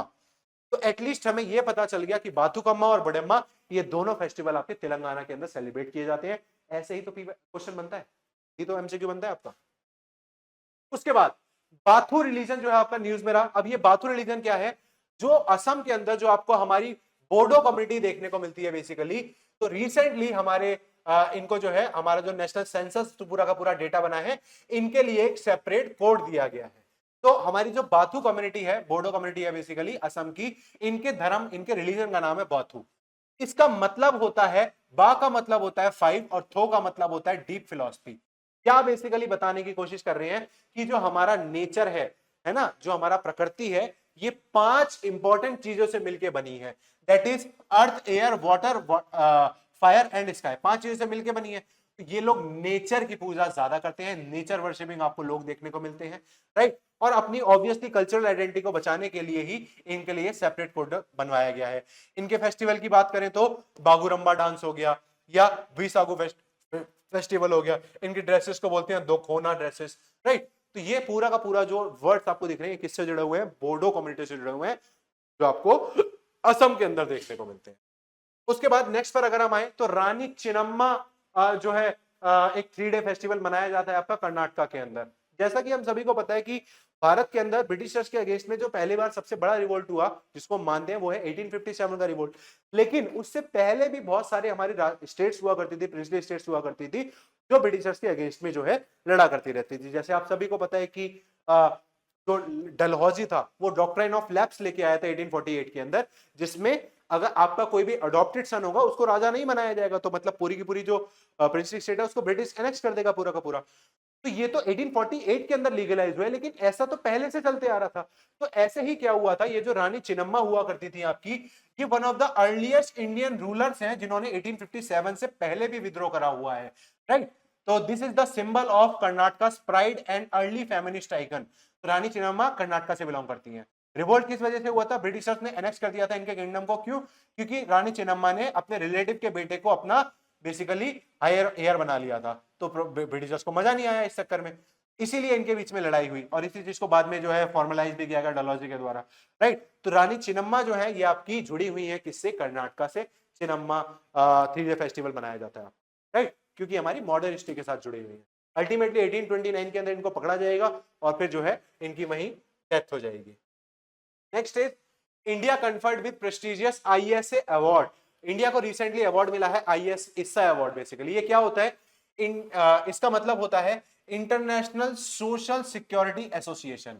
सोशल सिक्योरिटी का मतलब कि हमारे समाज के अंदर जो लोग रह रहे हैं वो कितने ज्यादा सिक्योर हैं। किस तरीके की सिक्योरिटी की बात कर रहे हो, हमारी आर्मी है तो, हमारी पुलिस है तो सिर्फ वही प्रोटेक्शन नहीं होती है, इसके अलावा सोसाइटी के अंदर उनको प्रॉपर सोशल हायरार्की पे, उनको सोशल लेडर पे उतना सम्मान रेस्पेक्ट मिल रहा है कि नहीं मिल रहा है, उनके राइट्स उनको पूरे मिल रहे हैं कि नहीं मिल रहे हैं डिप्रेस क्लास को। या इसके अलावा अलग अलग जो हमारी पॉलिसीज जो हम लेके आते हैं, अलग अलग स्कीम्स लेकर आते हैं, क्या उनका उन सभी को उनका लाभ मिल रहा है कि नहीं मिल रहा है। तो ये जो इस्सा जो एसोसिएशन है बेसिकली ये यही देखता है कि पूरे दुनिया में अलग अलग जो देश है वो उनकी पॉलिसीज का कितना इंपैक्ट पड़ता है सोशल सिक्योरिटी के ऊपर, आपके ऊपर। बेसिकली आपके पास लिबर्टी है, जस्टिस लिबर्टी है कि अगर कोई दिक्कत हो तो आप जो है कोर्ट में खड़े हो सकते हैं, आपके पास राइट दिए हुए हैं, राइट। तो रिसेंटली ये अवार्ड इंडिया को क्यों दिया गया, क्योंकि इंडिया ने जो है अपना सोशल सिक्योरिटी कवरेज जो है वो बढ़ाया है, ठीक है। 19% से बढ़ के 64% किया गया 2025 के अंदर। तो सोशल सिक्योरिटी बढ़ी है लोगों की, तो यही इसीलिए जो है इंडिया को जो है ये अवार्ड दिया गया है, इस्सा अवार्ड। उसके बाद आगे अगर हम आए वर्ल्ड पैरा एथलेटिक चैंपियनशिप। अब ये जो वर्ल्ड पैरा एथलेटिक चैंपियनशिप है इसके अंदर आपके बेसिकली कौन से वाले लोग लड़ते हैं, जो जिनको किसी ना किसी तरीके की डिफिशियंसी होती है, राइट। तो किसी को जो है विजुअल डेफिशिएंसी हो सकती है, या किसी को लिम्ब डेफिशिएंसी हो सकती है, किसी को सेरिब्रल डेफिशिएंसी हो, कोई व्हील चेयर पे जो है काम करता है, राइट। तो इनके लिए भी जो है पैरा एथलेटिक चैंपियनशिप जो है चलाई जाती है। और इस बार वाली जो 2025 वाली हुई इसमें तो मजा ही आ गया, क्यों, क्योंकि इंडिया ने इसमें टोटल 22 मेडल जीते हैं, जिसमें से 6 गोल्ड के हैं, 9 सिल्वर के हैं और 7 जो है आपको ब्रॉन्ज के देखने को मिलते हैं, राइट। तो ये जो आपकी जो पूरी जो बेसिकली पैरा एथलेटिक चैंपियनशिप होती है ये विजुअली इंपेयर्ड लोगों के लिए या डिफरेंटली एबल लोगों के लिए होती है, राइट। 2025 के अंदर ये जो आपका हुआ बेसिकली भारत के अंदर हुआ था पैरा एथलेटिक चैंपियनशिप, इसका जो मैस्कॉट रहा इस बार का उसका नाम है बेटा Viraj. Sometimes they ask for the mascot as well, तो इसका जो मैस्कॉट था वो था Viraj, figure embodying strength, resilience and para spirit of the para athletes basic. तो विराज जो है मैस्कॉट है आपका, और टोटल हमने 22 जो है प्रोडक्ट यहाँ पर 22 जो हमने मेडल जीते हैं। इसके अलावा कैंटन आर मिलर अवार्ड, ये कैंटन आर मिलर अवार्ड जो है ये बेसिकली दिया जाता है कि कौन ऑफिसर अपने एरिया को कितना ज्यादा कंजर्व कर रहा है, बचा रहा है अपने आसपास की बायोडाइवर्सिटी को, अपने सराउंडिंग को। तो हमारी जो काजीरंगा नेशनल पार्क है बेटा, वहां की जो डायरेक्टर जनरल है उनका नाम है बेसिकली सोनाली घोष। तो सोनाली घोष जो कि काजीरंगा नेशनल पार्क की डायरेक्टर है, इन्हीं को अभी अभी ये अवार्ड जो है बेसिकली दिया गया है। क्यों? क्योंकि इन्होंने पूरा एडमिनिस्ट्रेशन काजीरंगा के अंदर बहुत ही अच्छे तरीके से चलाया है, बहुत ही सस्टेनेबल तरीके से चलाया है, तो इस वजह से इनको ये अवार्ड दिया गया है, याद रखना है। सोनाली घोष, ठीक है, फील्ड डायरेक्टर कहा कि काजीरंगा नेशनल पार्क की। अभी थोड़ी देर पहले काजीरंगा नेशनल पार्क दोबारा भी आया था, तो न्यूज में बना हुआ है, इसीलिए उसकी इंपॉर्टेंस भी बढ़ जाती है फिर, राइट। आगे देखो, एबल प्रीस्ट प्राइज, जैसा कि अभी हमने नोबेल के बारे में पढ़ा था, ऐसे एक होता है एबल प्रीस्ट प्राइज। ये जो एबल प्रीस्ट प्राइज है, ये आपको मैथमेटिक्स फील्ड के अंदर दिया जाता है, और इस बार जो ये अवार्ड मिला है, ये मिला है जापानीज मैथमेटिशियन मासाकी काशिवारा, ठीक है। इनको मिला है अपनी एल्जेब्रिक एनालिसिस के ऊपर मिला है बेसिकली, इसी को बोला जाता है it is the Nobel prize for mathematicians. लेकिन ये कौन दे रहा है? ये भैया कोई आपकी नॉर्वे वाले और स्टॉकहोम वाले नहीं दे रहे हैं ये, ठीक है। तो ये कौन देता है? नॉर्वेन academy of science and letters, ठीक है। ये नॉर्वेन academy of science and letters है, तो इसको बिल्कुल भी कंफ्यूज नहीं करना है आपको नोबेल प्राइज से। इस बार जो मिला है वो किसको मिला है? मासाकी काशिवारा। क्या किसी इंडियन को पहले कभी मिला था? हाँ जी बिल्कुल, श्रीनिवास एसआर वर्धन, इनको 2007 के अंदर ये एबल प्राइज मिला था बेसिकली, राइट। चलो, इस बार वाला हमें पता चल गया, जापान के बंदे हैं आपके। उसके बाद आगे अगर हम बढ़े, हेनले पासपोर्ट इंडेक्स।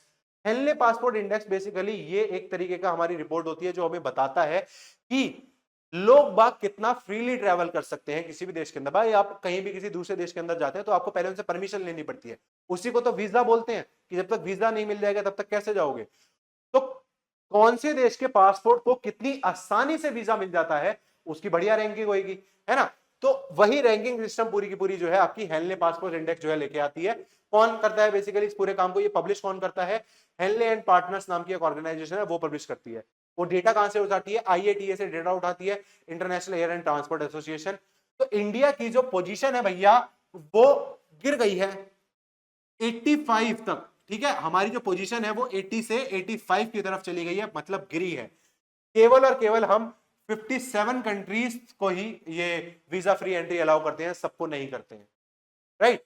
तो जो है ये पॉइंट याद रखना, इंडिया की पोजीशन क्या हो गई है बेटा? 85th पोजीशन आई है आपकी हेनले पासपोर्ट इंडेक्स के। उसके बाद अगर हाईएस्ट की बात करें तो ऑब्वियसली भाई Singapore, Singapore is the highest one, ठीक है। 193 डेस्टिनेशन पे जो है बिल्कुल फ्री वीजा एंट्री है, कोई दिक्कत वाली बात नहीं है। उसके बाद साउथ कोरिया आपको देखने को मिलेगा 190, फिर तीसरा आपको जापान देखने को मिलेगा, राइट। तो ये अलग अलग आपकी कंट्री है, इंडिया की पोजीशन जो आपको देखने को मिल गई 85 रैंक पे। उसके बाद शाखरोव प्राइज, ये जो शाखरोव प्राइज है ये बेसिकली इस बार दो लोगों को दिया गया है। क्या है ये? बेलारूस और जॉर्जिया नाम के देश हैं, यहां के दो जर्नलिस्ट हैं, न्यूज़पेपर वाले हैं। एक का नाम है आंद्रेस पोक्सकोवट और एक का नाम है मजिया अमागोबली, ठीक है। तो ये दोनों क्या करते थे? ये न्यूज़पेपर के अंदर अलग अलग आर्टिकल्स लिख रहे हैं अपनी सरकार के खिलाफ, ठीक है। क्यों? क्योंकि उनकी सरकार सही से काम नहीं कर रही है, यही तो मीडिया का काम होता है। तो इसकी वजह से क्या हुआ, इन लोगों को, इन दोनों को जेल के अंदर डाल दिया। ये तो अच्छा काम कर रहे थे लेकिन इनको जेल के अंदर डाल दिया। तो यूरोपियन यूनियन क्या करता है? ऐसे ही तरीके के लोगों को अपना अवार्ड देता है साखरोव प्राइज।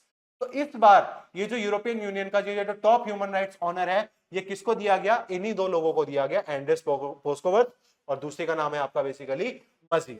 इन दोनों को दिया गया है, याद रखना। बेसिकली ये जो पूरा का पूरा साखरोव अवार्ड है, ये किसके नाम पे शुरू किया गया? तो एक सोवियत बंदे हुआ करते थे, उन्होंने भी नोबेल प्राइज जीता था, ठीक है। नोबेल पीस लोरेट थे वो, पीस प्राइज उनको मिला था, एंड्रेई साखरोव। इन्हीं के नाम पर ये आपका जो है साखरोव प्राइज स्टार्ट किया गया। उसके बाद क्लाइमेट इनइक्वालिटी रिपोर्ट है बेसिकली। ये क्लाइमेट इनइक्वालिटी रिपोर्ट 2025 की जो पब्लिश करी गई, किसने पब्लिश करी? वर्ल्ड इनइक्वालिटी लैब ने पब्लिश करी है इसको। ये रिपोर्ट ये बता रही है कि भाई जितने भी वेल्दी क्लास के लोग हैं, जो अमीर क्लास के लोग हैं, उनके पास तो अच्छा खासा पैसा है तो उनको हर चीज आसानी से मिल जाती है, लेकिन जो मिडिल क्लास और जो गरीब क्लास है उनको घिसना पड़ता है, बहुत ज्यादा मेहनत करनी पड़ती है और फिर भी उनकी नेसेसिटी पूरी नहीं हो पाती। तो वेल्दी क्लास के पास नेसेसिटी पूरे करने के प्रॉपर रिसोर्सेज हैं, लेकिन उनका जो वे ऑफ लाइफ है वो नेसेसिटी बेस्ड नहीं है, उनको और ज्यादा चाहिए। तो उसकी वजह से क्या हो रहा है? ये लोग ज्यादा रिसोर्सेज का यूज कर रहे हैं, तो इनकी वजह से ज्यादा क्लाइमेट के अंदर चेंज आता है। फॉर एग्जाम्पल, इसने क्या बताया इस रिपोर्ट ने? It highlights the wealthy individuals that contribute more to the climate crisis. जो भी वेल्दी इंडिविजुअल्स होते हैं वो क्लाइमेट क्राइसिस में ज्यादा बेसिकली कंट्रीब्यूट करते हैं। जो टॉप 1% लोग हैं पूरी दुनिया के, वही अकेले 41% का एमिशन कर रहे हैं। तो ये तो बहुत ही गलत बात है। है ना, ये तो बहुत ही गलत बात है बेसिकली। तो जैसे आप ये देखो ओनरशिप बेस्ड, कि भाई ओनरशिप बेस्ड का मतलब होता है कि भाई अगर इंडिया के पास अगर अगर हमें एक जगह कोयला मिला है तो ये थोड़ी ना कि आज ही सारा कोयला निकाल के आज ही जला देंगे, ऐसा थोड़ी ना है। हमारा है लेकिन उसको सस्टेनेबल तरीके से यूज करना है। आज मिल गया तो आज ही सारा का सारा खा लेंगे, महीने में एक दिन की तनख्वाह मिली और उसी दिन सारी की सारी उड़ा दी, ऐसा तो नहीं करते ना। तो उसको सस्टेनेबल तरीके से यूज करना चाहिए। लेकिन जितने भी वेल्दी क्लास के लोग होते हैं ये अपनी नेसेसिटी के बेसिस पर नहीं करते, ये ओनरशिप के बेसिस पर चीजों को यूज करते हैं। तो अगर एक घर में 2 गाड़ियों से काम चल सकता है तो 4 गाड़ियां क्यों रखनी है, राइट? उतना ही ज्यादा दिक्कत होगी ना क्लाइमेट को। तो ये क्लाइमेटिक इनइक्वालिटी वाली जो रिपोर्ट है, this was published by world inequality lab, ये जरूर आपको ध्यान देना है, राइट? उसके बाद एक ऑपरेशन एचवी क्या नाम है, हाइची 6 नाम का एक ऑपरेशन है। तो सबसे पहला पॉइंट तो ये याद रखना है कि ये जो हाइची 6 ऑपरेशन है ये इंटरपोल का ऑपरेशन है। किसका? इंटरपोल का ऑपरेशन है ये, इंटरनेशनल पुलिस ऑर्गेनाइजेशन का। और इसी के अंदर हमारी इंडिया की सीबीआई ने 8 लोगों को अरेस्ट करा है। तो हमारी जो सेंट्रल ब्यूरो ऑफ इन्वेस्टिगेशन है इसने 8 लोगों को अरेस्ट किया है और 45 सस्पेक्ट्स को आइडेंटिफाई भी किया है as a part of Interpol's operation Haechi 6। ये जो ऑपरेशन था हाइची 6 ये किस चीज से जुड़ा है? ये साइबर क्राइम से जुड़ा है, साइबर एक्टिविटी से जुड़ा है। तो आप आज के टाइम पर देखो कभी भी वो कॉल आ जाता है कि भाई ओटीपी बता दो, आपके पास पैसे भेज रहा हूं। तो इसकी वजह से साइबर क्राइम बहुत ज्यादा बढ़ गया है। बैंकिंग सिस्टम में बहुत सारे डिफॉल्ट हमें देखने को मिल रहे हैं, डिफॉल्ट देखने को मिल रहे हैं। तो उसी के अंदर जो है ये ऑपरेशन चलाया गया कि मनी लॉन्ड्रिंग को किस तरीके से रोका जाएगा या नकली नोट को किस तरीके से रोका जाएगा। तो ये ऑपरेशन था पूरा का पूरा, राइट? ऑपरेशन हाइची किसका था? बेसिकली हाइची 6 आपका इंटरपोल का ऑपरेशन था, राइट? तो वही दे रखा है यहां पर भी। तो अक्टूबर के महीने में जो इंपॉर्टेंट करंट अफेयर्स मुझे लगे कि पर्सनल न्यूज कौन सा रहा, कोई नई अपॉइंटमेंट हुई है, कोई ऑर्गेनाइजेशन आई है, अलग अलग रिपोर्ट्स आ रही हैं, कौन किस रिपोर्ट को पब्लिश कर रहा है, वो आज की इस अक्टूबर वाली वीडियो के अंदर हमने जानने की कोशिश। ऐसे ही मंथली करंट अफेयर की वीडियो अल्टरनेट डेज पर आती रहेंगी और यही छोटे छोटे फैक्ट्स आपको सिर्फ एक बार रीड करने होते हैं, जैसे कि आपने मेरे साथ एक बार वीडियो में सुन लिया। अब आप जो भी लिख रहे हैं सिर्फ एक बार हेड लाइन लिख ली और उसका पर्टिकुलर एक लाइन लिख ली, इतना ही पढ़ना होता है। जरूरी नहीं है कि पूरे डेप्थ में हर चीज पर, इतना ही बहुत होता है हमारे एनडीए एग्जाम को क्रैक करने के लिए, हमारे 3 एग्जाम को क्रैक करने के लिए, क्योंकि उसके अंदर इन्हीं में से घुमा फिरा के क्वेश्चन आते हैं, राइट? तो ये था अक्टूबर महीने का करंट अफेयर। ऐसे ही आप लोग इसमें से अब पढ़िए, उसके बाद जो है मंथली करंट अफेयर आपको अपलोड होते जाएंगे और फिर अल्टीमेटली जो है एक मैं लाइव क्लास भी बाद में लूंगा जिसमें हम टॉप 100 करंट अफेयर्स करने की जो है कोशिश करेंगे और चीजों को समझेंगे और अपने एनडीए एग्जाम के अंदर एक एज देने की कोशिश, राइट? तो इसी इसी नोट के साथ, इसी एनर्जी के साथ मैं इस वीडियो को अब खत्म करता हूं और अब मैं आपसे अगले नवंबर वाले वीडियो के अंदर मिलूंगा कुछ नई जानकारी के साथ। तब तक के लिए आप पढ़ते रहिए, मेहनत करते रहिए।